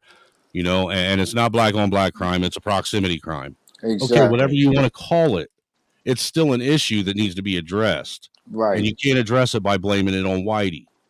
Exactly. All that is projecting and passing responsibility and accountability onto someone else who didn't do anything to provoke it. Yeah. Not You only know, that, they're not did even that, in your neighborhood. Well, was that a real argument at one point in time in America? Yes, absolutely, 100%. Yes, that was an argument. The Whitey argument. But the thing That's is, not been an Snowman, argument that's not been an argument for the 45 years of my life. exactly. Or the 68 years of my life. And my thing is like I said to myself, on certain subject matters, yes, you can use mathematics. On others that you claim are correct, mathematically, it makes no damn sense. Like they're talking points. And when I try to explain this to them, I said, listen, 13% of the population. Well, what do you think the population of the Puerto Ricans is? We dropped too. We're way below the 13%. And we have the same issues. We have the same problems. We have the same bitching apparatus, et cetera, et cetera. But at the end of the day, we don't do nothing, but they're only talking about one group. All groups are suffering. And I told them, I said, hey, man, white people call other white people white trash, this and that, but you're worrying about somebody calling a Puerto Rican this or a black that. Make that shit make sense to me. While you claiming that the white man is the problem. No, everybody's the fucking problem at the end of the day because we live in a dysfunctional society. It is what it is. We didn't have these problems when I was growing up. Did we have separation? Absolutely. But that was culturally. That's the way we roll. We use different slang language. That's why we couldn't get along. I mean, I have people come to New York City and they go, what the fuck are they talking about over there, RC? Well, they're speaking English. Well, I get that, but I don't understand what they're saying. Because we make up our own language. We utilize them. We don't change the definition. We change the delivery of the language. But we know what we're talking about because we created it. We developed it. Code. That's it. As simple as that. I told him, I say, you don't think hillbillies have their own language too in certain neighborhoods and where they live? Give me a fucking break. We all do it. Absolutely. Everybody does it. New York City, Chinese, Italians, Dominicans, Puerto Ricans, blacks, we all do it. We all fucking do it. And that's why there's 87 different dialects of English in America. There you go. You know, I've been telling people for a long time that I think one of the biggest problems in America is we have a communication problem. And that communication problem comes from we speak the same language, but we don't speak the same language. Are there fucked up white people? Absolutely. Has any white people actually fucked with me that I have an argument or a gripe or should be bitching? No. Actually, my own people fucked with me the most. And you know what? You'll hear the same thing from white folks. White people are my own people have fucked with me more than anybody else. You know, yep. You know, they've been more racist and more fucking bigoted than anybody else ever has been in my life. Hell, even my own family. Yep. Oh yeah, I know how you feel about that family shit too. You know, so when you grow up poor, or when you grow up with no father, or having a father but he ain't shit, or he ain't in the picture, or he just don't give a fuck, and there's many side effects. You know, it could be drugs, alcohol, it could be he's a bum, it could be this, it could be one of those guys, just like women. You shouldn't have kids because you don't know what the fuck you're doing. Mm-hmm. You know, I didn't have no father. I was a father to 3 kids. I raised them right out of the fucking ghetto. So when people say, oh, it's the environment. Well, I guess there's the environment that you choose to associate with, right? Because my kids ain't fucked up. They ain't retarded. They ain't crazy. And they're doing better than I did when I was growing up in this fucker. It's about parenting. What happened to parenting? And as a single father, I did it. My thing is, hey, bro, I come from a background of some family members are cool, spot on, great. And then the rest of them is like, just stay in your fucking corner. Right. Me and you ain't got shit to say. Hey, I grew up. I had racist people in my family. I mean, I had an uncle and a grandpa that told me all the time, I better not bring any of them damn N-words over or around them. You know, yeah. Yep. Yep. And then what's funny is I ended up bringing one around them, and they ended up liking him. Hey, ain't that something? Like in my family, right? It's like we didn't actually do that, and we sure couldn't say nothing about white because there were no white boys. Were there a couple of Italians here and there in the projects back in the days? Maybe 1, 2, 3 family, but they were just as poor as we was. Right. A couple of Irish here and there. That's it. Other than that, there ain't no fucking white people by the hundreds or the thousands. Nah, it didn't happen. So I'm not gonna blame somebody, you know, that had anything to do with my child upbringing. Nope, that all falls on my parents. There you go. You know, my parents for a certain degree, and then myself, you know, the rest of it. You know, because that's the other thing we as people need to start doing, you know. And I'm guilty of not being 100% forthright with it myself. But that's taking responsibility for your own your own part in all the horrible shit that you blame on everybody else happening in your life. Exactly. You know, because regardless of whether or not we want to blame everything on everyone else, we all have our own part that we play in it too. And there's something that we did that put us in that position. Yep. And again, it's by what? It's by influence. It's by some of us, right? We didn't know what the definition of a role model was or was supposed to be. And we had shitty upbringings. But once we woke up, now we start to learn. And now we move forward. And we actually come out and go, damn, I had no idea how fucked up my childhood was. I don't want this for my children.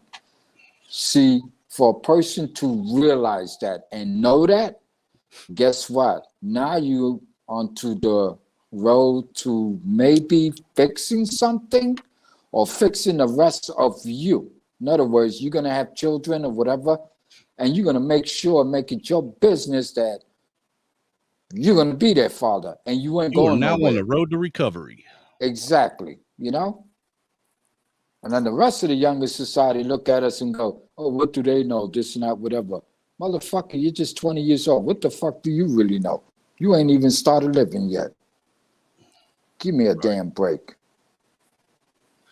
So I guess for the last 12 minutes or so, we'll sit here and I'll show you some videos of white people doing white people shit.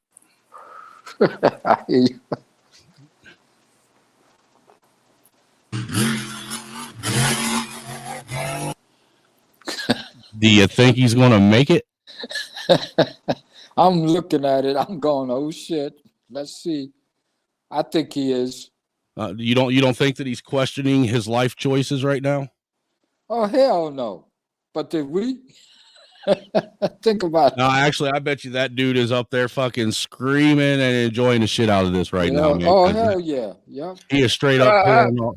Dude, dude, he's basically doing a real life Hot Wheels track right now. I believe I can fly. I believe I won't touch the sky.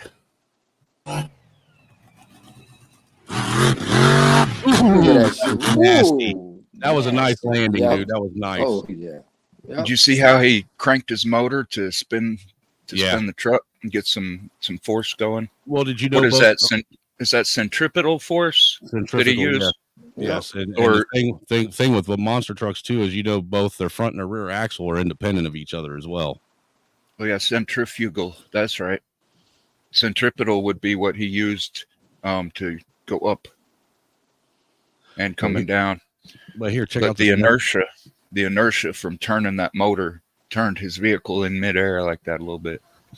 So that was some white greatness. Let's see what this next one is. Look. Oh. That's not your mother. It's a man. Do you look? I don't know why, but that just turned me on. Straight up, that turned me the fuck on right there. Like, holy shit, she just ate that shit for breakfast, lunch, and dinner. And watch, she's about to blow her a kiss. Look at that neck. Watch this. Knock that bitch out. Damn. Oh, look at that neck, though. Dude, what neck? What neck? That's not your mother. That's a man, baby. All I see is shoulders and head. But look, she rocked her, man. And he was just like, yeah, dude, like I said, something about that's sexy right there for some reason. She said, bitch, that's all you got? Yeah, we got this one. What do you think's going to happen? You think he's regretting his life decisions at this point? I hope not. I'm gonna tell you right now. This is the moment that he realized he fucked up. Ooh, damn. Oh, right in the pooper. And this is the moment he realized, dude, you got to admit my pause game is on point, dude. I have the best pause game in the business because this dude's about to eat shit. Oh. God, that hurt my fucking nuts. Oh, damn. This is where he realized he fucked up. And this is where the other dude realized he shouldn't have let him on his fucking dirt bike.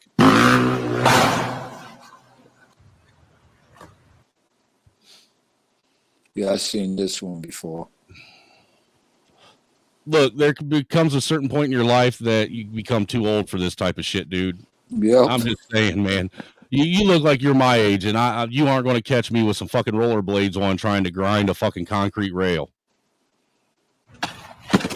Oh, holy shit! His fucking face. He kissed that fucking. This kid right here. I bet you he's about to Superman over them handlebars. Oh, damn. Yeah, he's not going to make it. I don't think he's going to land. Ooh.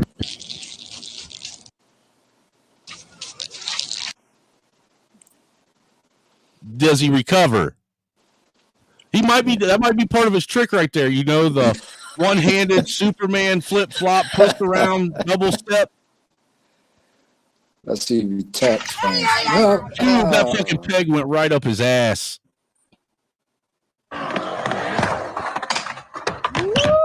Oh, damn. Did you see that? That was broken, dude. Holy shit. God, I gotta. Oh, shit. That kid was knocked out. Oh, he ain't gonna make it. He is not gonna make it. Dude, he's trying to breathe and stand at the same time. That's like trying to chew gum and walk.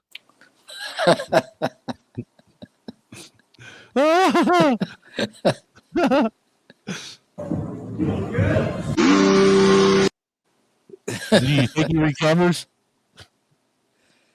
Does he have enough smarts to hit the back brake and pull the front up?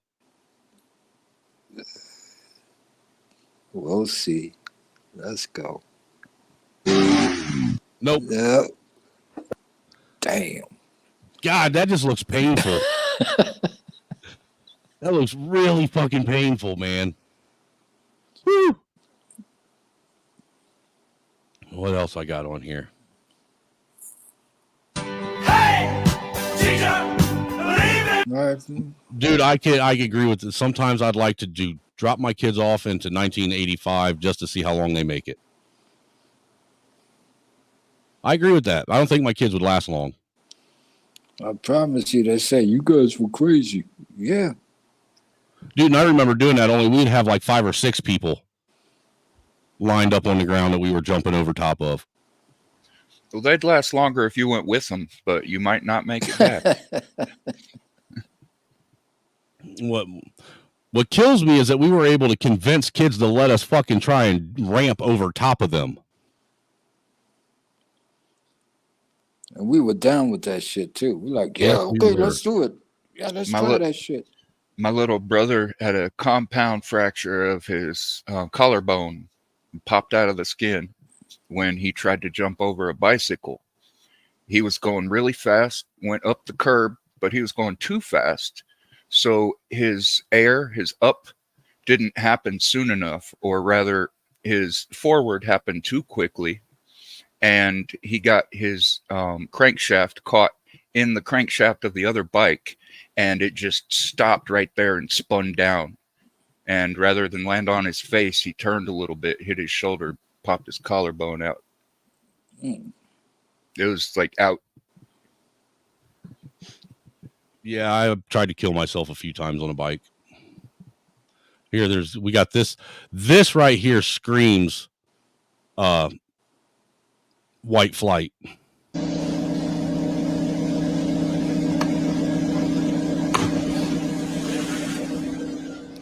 He's like, fuck it, I'm out of here. Yeah, I saw this one the other day. Look at all that ice down there too, man. Yep. That means that water's fucking cold as shit. That was a perfectly fucking timed gainer. Yep.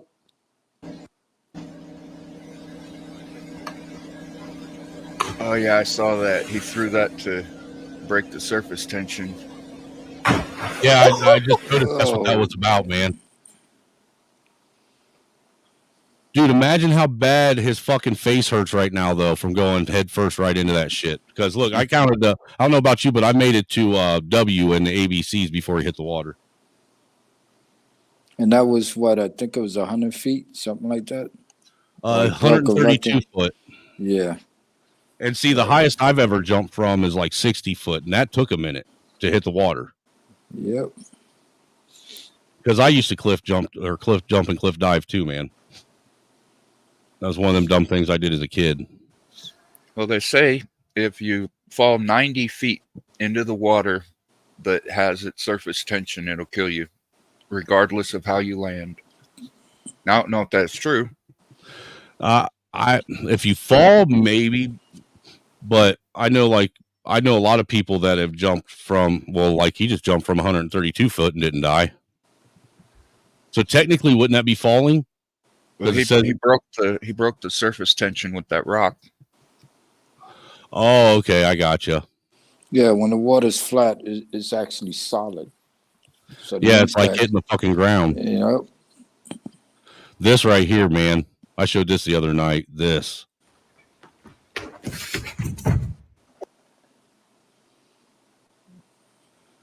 This is where he knew that he shouldn't have done that, eh?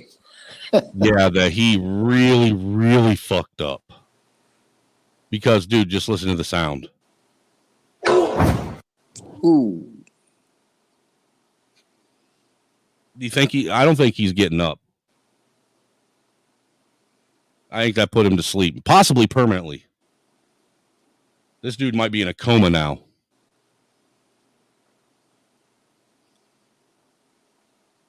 That's all there is, man. Whew. Guess they didn't want to show the ambulance picking his ass up or strapped Probably up. not. That was crazy. Sonny finds out. This was crazy too, man. Wow. I'm a little bit in shock. I just always thought of myself as Puerto Rican, half Puerto Rican. I didn't think I was my family was originally from Spain and slaveholders. Yeah. So how are you feeling, my friend? I think it's actually pretty interesting that my husband and I have shared roots. Yeah. So I do appreciate that. And I think it's great for our children to know this information. I guess it's a fact of life that this is how some people made their living, on the backs of others. This is like No, your people. Your people. First of your all, people made a living on the backs of others. Yeah, first of all, yeah, that's what I keep telling Puerto Ricans. They're like, what the fuck you talking about? I say, you stupid motherfuckers are delusional. First of all, if there's any Puerto Ricans in your audience, don't get mad because it's a reality, it's a fact. There is no such thing as a Puerto Rican.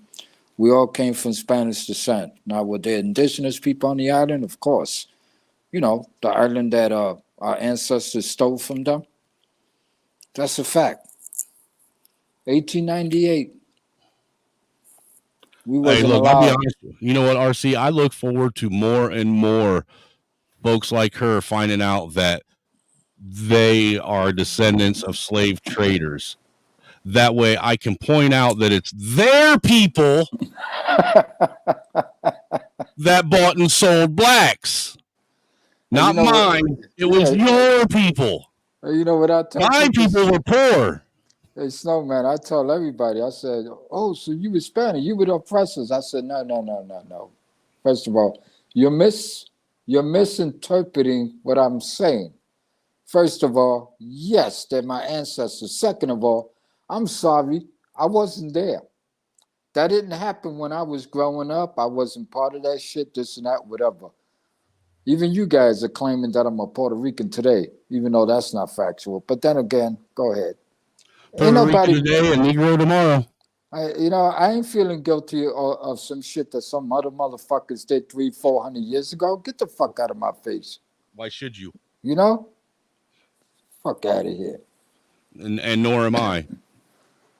And yes, Artie, she owes people reparations because her people were slavers. That's right. Once you take ownership like that, then you should be going in your pocket and saying, here you go. I find it interesting how she tried to twist it into making it seem something else, though. Did you notice that? Yep.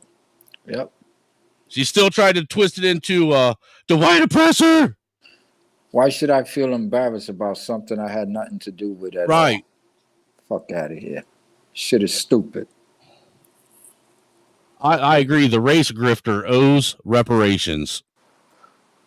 The race grifter. We should make that a new slogan. Start calling these motherfuckers race grifters. I hope Joy Reid finds out that her great-great-granny was a plantation owner. Probably was. They did, but they ain't going to say it. Her family victimized slaves.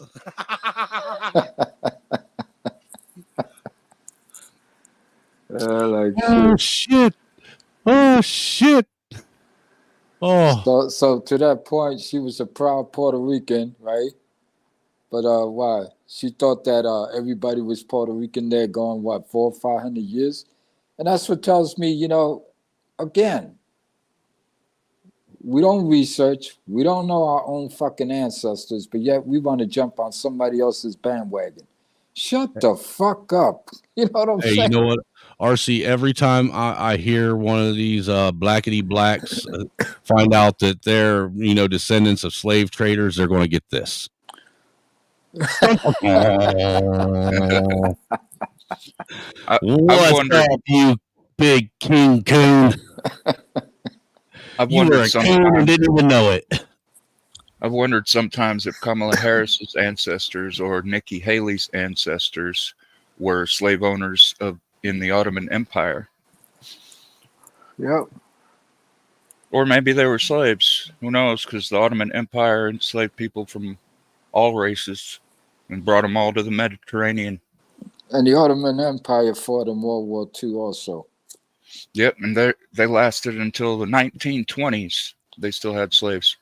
It was illegal at that point, but I think it was 1830 or 1860 that there was a legal decree, a royal decree that they wouldn't buy any more white slaves. Right. Yep.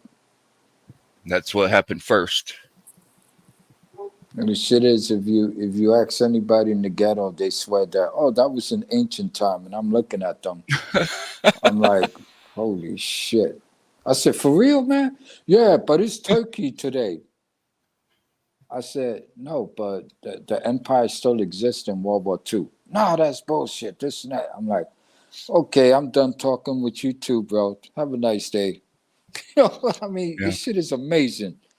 These It's people think they know shit, but they don't know nothing. It's World War I. It started to collapse. Yep. You heard of the Young Turks? I'm sure the Oh yeah. yeah. That was 1912 or 1910 to 1912, something like that. You mentioned Young Turks today. People think Cenk Uygur. Yeah. Oh yeah, I seen him on YouTube. I'm going like, dude, and you know what? It's okay. ironic that Cenk named his news media the Young Turks. Yeah, to be honest with you, Oh, it yeah. says a lot about him and his character. Yep. I think they do it on purpose, man. Yeah, gaslighting people, man. You know, yep. And gaslighting the people, especially the ones that don't know the history. They don't even know what the fuck they're talking about. I'm like going, oh shit. I say, hey man, you still don't know how indoctrination works? Okay, look it up. Yep, like they do that with a lot of things, like the Patriot Act, which is now being used to hold Americans who love their country indefinitely. They're holding them indefinitely without trial, no trial date. They're like, oh, you were there, and we want you in jail. And they do that with the DEI programs, diversity, equity, and inclusion. But what they do with that is they use it to exclude people based on their ideology, or exclude people that aren't colorful enough. Right. You know, be that rainbow or any shade of melanin. Or agree with them, or if you have an opinion that doesn't coexist with theirs, then you're the enemy. Yeah, you have to pass shut them their down. Yep. Yeah, you have to pass their social standards. You know, Exactly. not their performance standards. I called it a Trojan horse. There you go. I told most people, I said, you play chess? They go, I never got. I said, well, you should learn how to play chess. Get back to me. Tell me what you see on the chessboard, by the way. Well, they got pieces and this and that. I said, who are the people actually on a chessboard? There's the king, the queen, the knight, the rook, the bishop, and the pawns.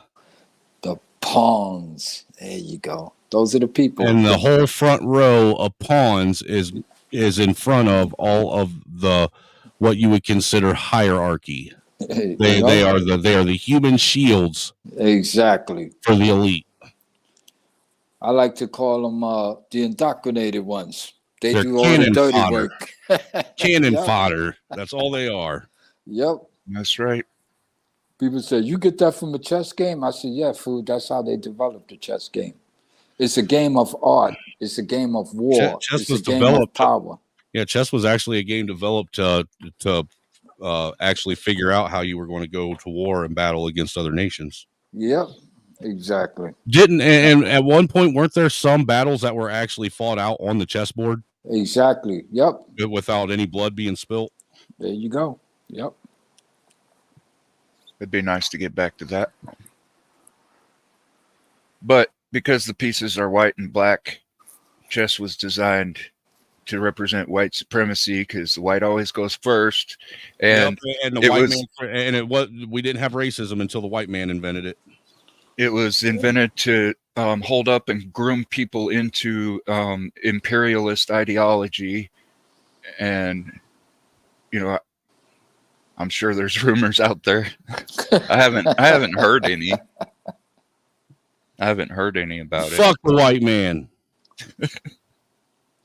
The white man can eat shit. It's racist. Literally. I tell you, bro. I hope he chokes on a bag of donkey dicks. Literally. Everything is the white man's fault.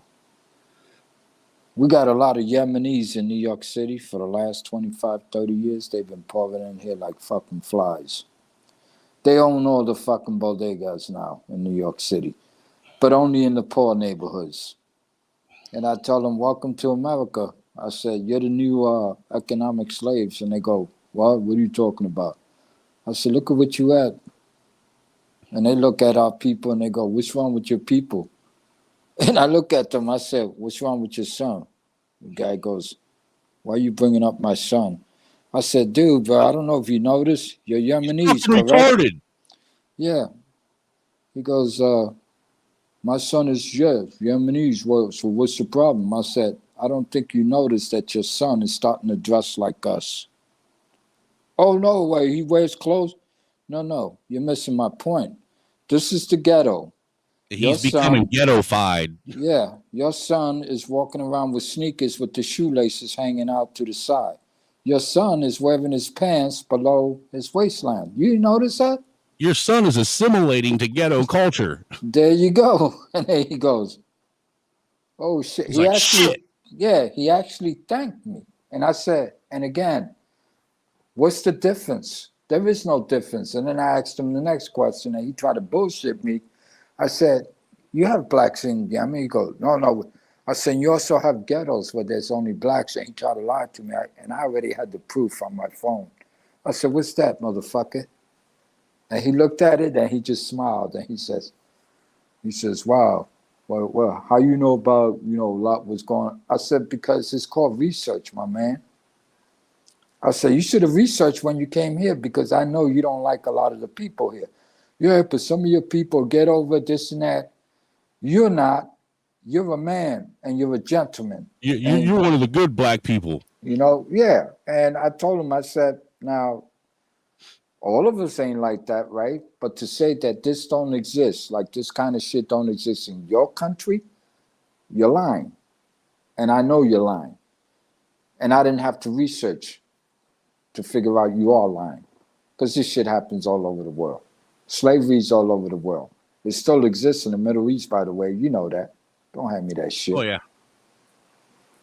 The only place that slavery's still alive and well is in the fucking continent of Africa. Exactly. So don't blame me for shit that happened to your ancestors fucking 400 years ago when your people that you're descendants of are still enslaving your people today. Yep. So I told him, I said, we like to talk about 400 years ago. Can somebody, let's go back 600. What happened 800 years ago before you guys came along? That's when well, it's always been, yeah, okay. So let's watch some epic knockouts, man.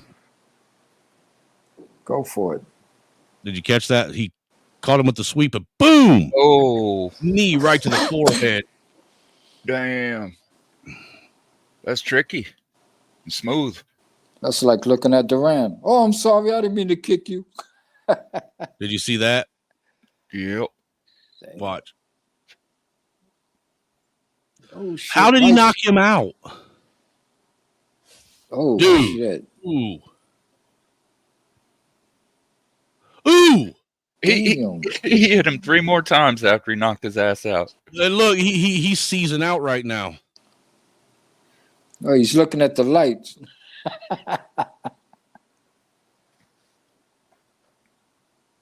Not a good idea, fat guy. Ooh.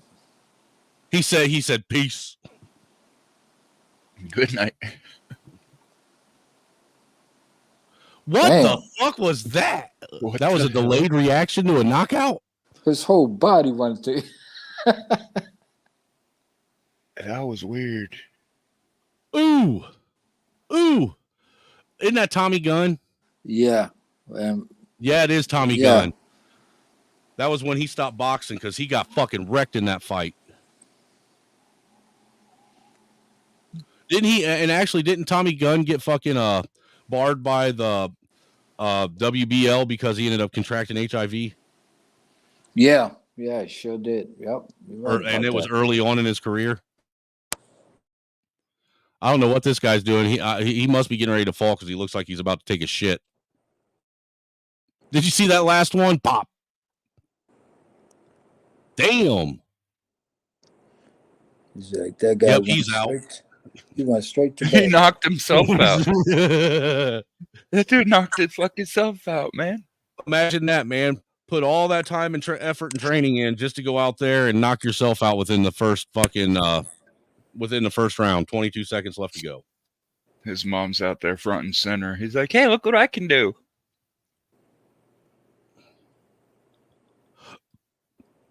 Okay, this is what happens when farm boys ain't got nothing better to do.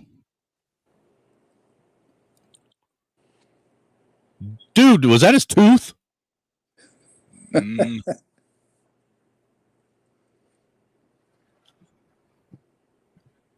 Ooh.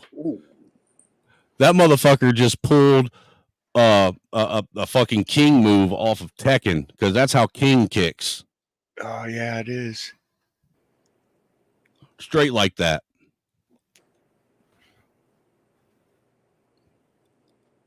That one right there was gruesome. I'd like to see his face. What's this? A $50,000 RC plane gone in a second. Wow. I think I saw this. Let me see. $50,000.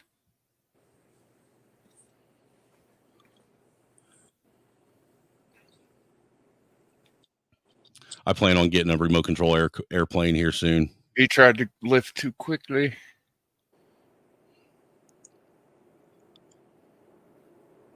What's going to happen here? Is he going out of range?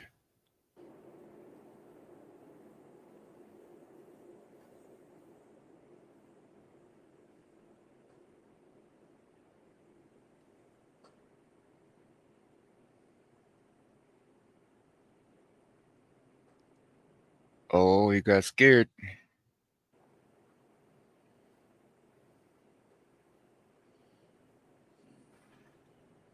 Oops. That sucks.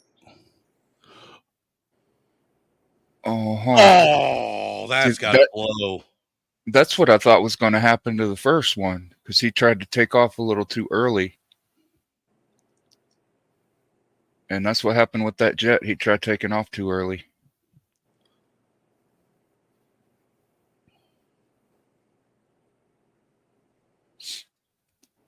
You know, as much as I love and understand aerodynamics and such, I've never been up in anything. I've been in an airplane twice. I got to sit in the cockpit of an SR-71 at an air show, but that's it. I've never been up in a helicopter or anything. Both my brothers went up when I was in the hospital with a broken leg. And I didn't find out about it until like a year later. They knew better than to tell me. Right. I'd have been pissed. I've been in all kinds of shit. C-41, 141s, Hercules, Chinooks, UF-52s. I mean, I used to repel out of these. I must have been fucking crazy or stupid. Take your pick. How many of those are helicopters? The Chinook and the Hercules are, right? The Hercules is a big ass plane. You can carry 200 motherfuckers, 400, 500 motherfuckers. The Chinook, that's just a fast deployment shit. Even them shits, if they drop out of the sky, that's exactly what they do, drop out. That's like a pancake hitting the fucking ground. It's one of those dual rotor helicopters, right? Two the rotors, Chinook. one in the front, one in the back. All right. Well, this is going to be the last video I show, and then we're going to call it done for the day. All these cheap ass motherfuckers wanting free content. I'm starting to sound like Angry Man. No, it's all good, man. I agree with you, bro. But this is funny shit right here. Oh, the Hawk twins. That'd be some kin. That'd be a sibling. I don't know if this is real or not. Yeah, that's a real person. You think this is real? It might be kin to Beetlejuice. You know that one black dude called him Beetlejuice? Yeah. Hey, so y'all might be his cousin or something. Might be some kin. Might be a sibling or something. I said sibling. Oh, you meant the C-130 Hercules Sibling? Lockheed. Sibling. Yeah. Okay. Whatever. So it's I this was- dude, right, I was thinking the in helicopter. Africa. I don't know if this is real. What's I his think name? I don't know. Let's go to the video. Y'all tell me if y'all think this is real or not. It looks real.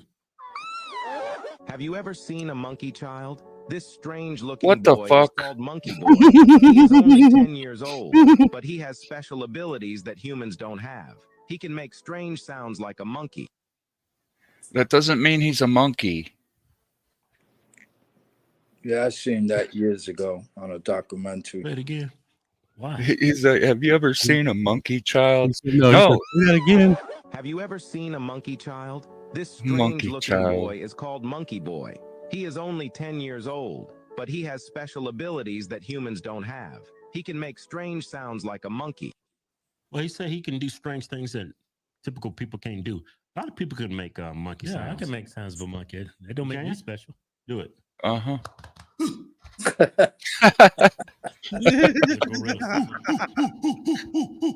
Yeah.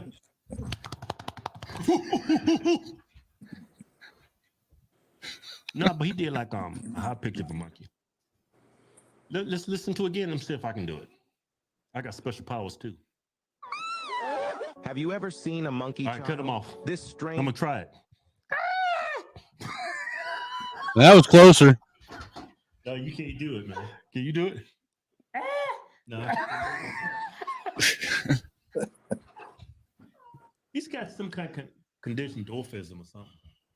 Because you see how small his head is, and how big his face. There's some kind of condition. His face is big, but his head, it don't make any sense. He's got a small head with a big face. He's not No, wrong. he don't.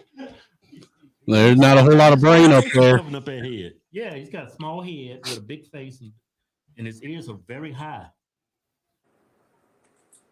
It's something. No, its crown is just low. I mean, he's not the missing link or anything.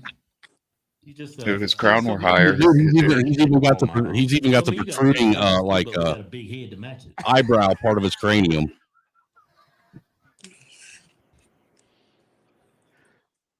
You think this is a conspiracy theory I'm about to present, but you think some racist person put this on? Probably. No, it's just a monkey boy. You think some racist Boy person makes no put this sense. on here? I don't. This can't be real. What do you mean it can't be real? You sat there and saw it. I think your lying eyes is lying to you. Your lying You trust eyes them is lying to huh? you. What? You trust them lying eyes? Lying eyes? My eyes are lying. Yeah. Look at it again. You looking at that shit again? I am. Have you ever So we seen got a monkey child? we got This monkey strange child looking and boy lion is called eyes. Monkey Boy. He is only 10 years old, but he has special abilities that humans don't have. He can make strange sounds like a monkey. No, he said that humans don't have, like he's not human. Whoever he's not human. Whoever came up with Monkey Boy is racist. Why does he gotta be a monkey? You know why? Because he's black and he's in Africa. Because he's black and he's in Why is he a Africa. Monkey Boy. See, it's racism. Well, I don't know. Came so far, but still, we got so far to go. Well, maybe he just. There's plenty of Africans can make monkey noises. We don't call them all monkey men, do we? Yes, Well, you saw it do. yourself, his face is like bigger. Yeah, he's got some kind of deformed birth defect. His head too small. These guys have not watched the Communita anthropology series. Just saying. When I look at that head, I was like, "Yep, that's a deformed." He's 10 too. He might grow out of it. His teeth's hanging out his head too. Huh? His teeth look like this. His teeth is hanging out his head. Well, you know, Hanging out his like head, have too. you looked at prepubescent kids before they hit puberty? Some of their hands are big, feet big, head big. It's like their body haven't caught up yet. That's probably what's wrong with him. It's probably You'll grow wrong into with him. it. They got this one video of him making a monkey noise, and some racist son of a bitch said it's called a monkey boy, and let's put it out there for everybody. Just a 10-year-old boy. All kids look weird. I ain't look weird at 10. Yeah, I was pretty handsome. Yeah, you did. Yeah, but you That's funny. His twin says he looked weird Is that how you say it? as a Tip of the kid. crop? Cream of the crop, you. Yeah, we cream of the crop. Tip of the crop. Tip of the crop. Tip Where of did I the get what? that from? Tip of the crop. Tip of the mushroom The crop. cream of the crop. Yeah. I can't. What did I say? Tip of the crop. Fucking Maybe weirdo. maybe I'm These guys are evolving fucking up. too. Tip of the crop. What am I talking about? It's cream of the crop. That was in Africa? That's, it looks like it. Where else could it be? Europe? Let's look at it again. Look at that shit again. Chief, that's Have you ever Africa. seen a monkey child? This strange-looking boy is called Monkey Boy. He is only 10 years old, but he has special abilities that humans don't have. He can make strange sounds like a monkey. Man, I don't even know why we talking about this. Damn good show. Yeah. That was a damn good show. Damn Well, good show.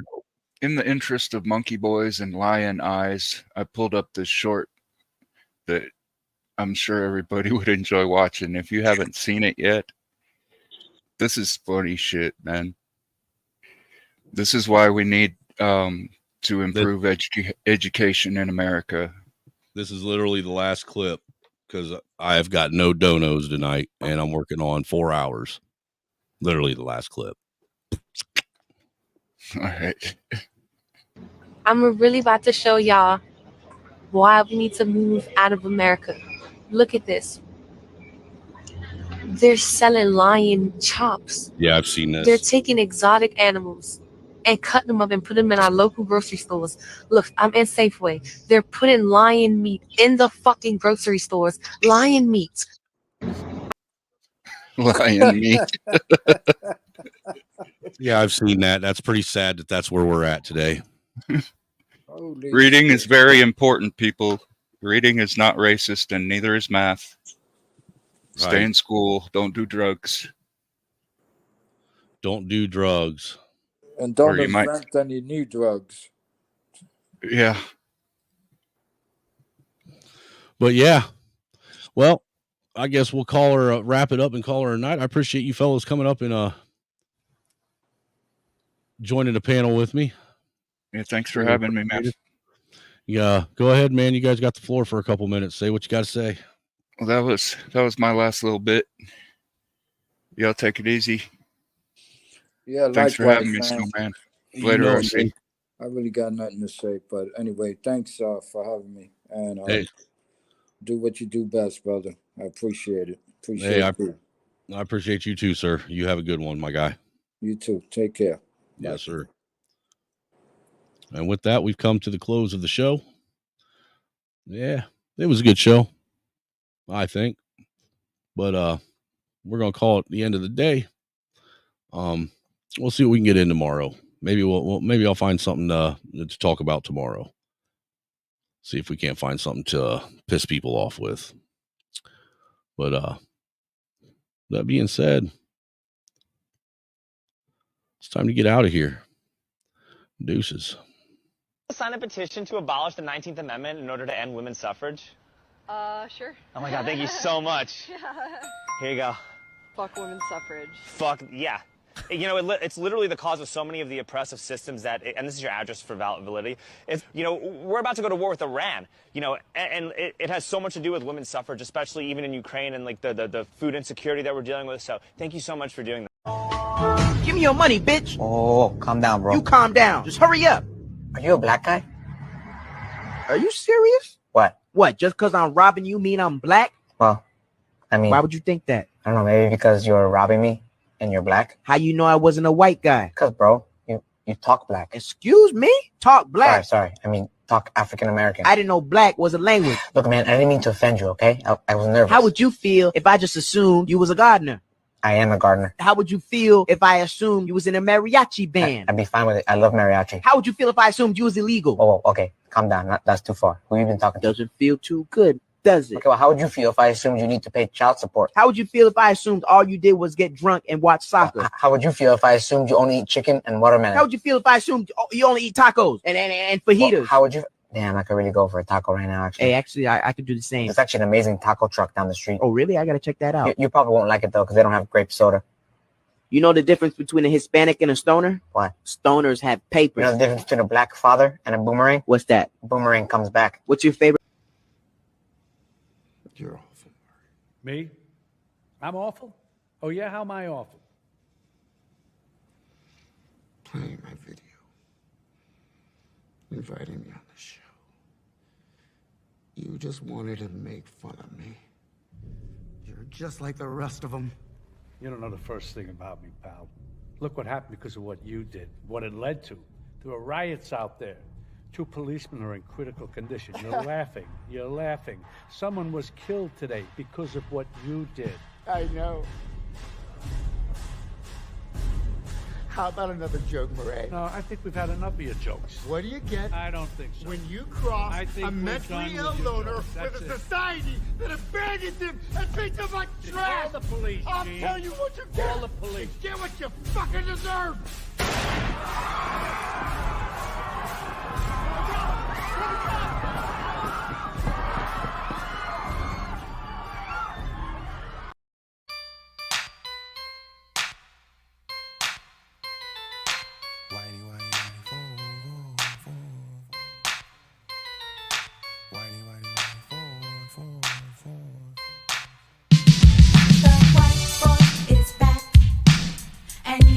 Could never be white. The white boy is back.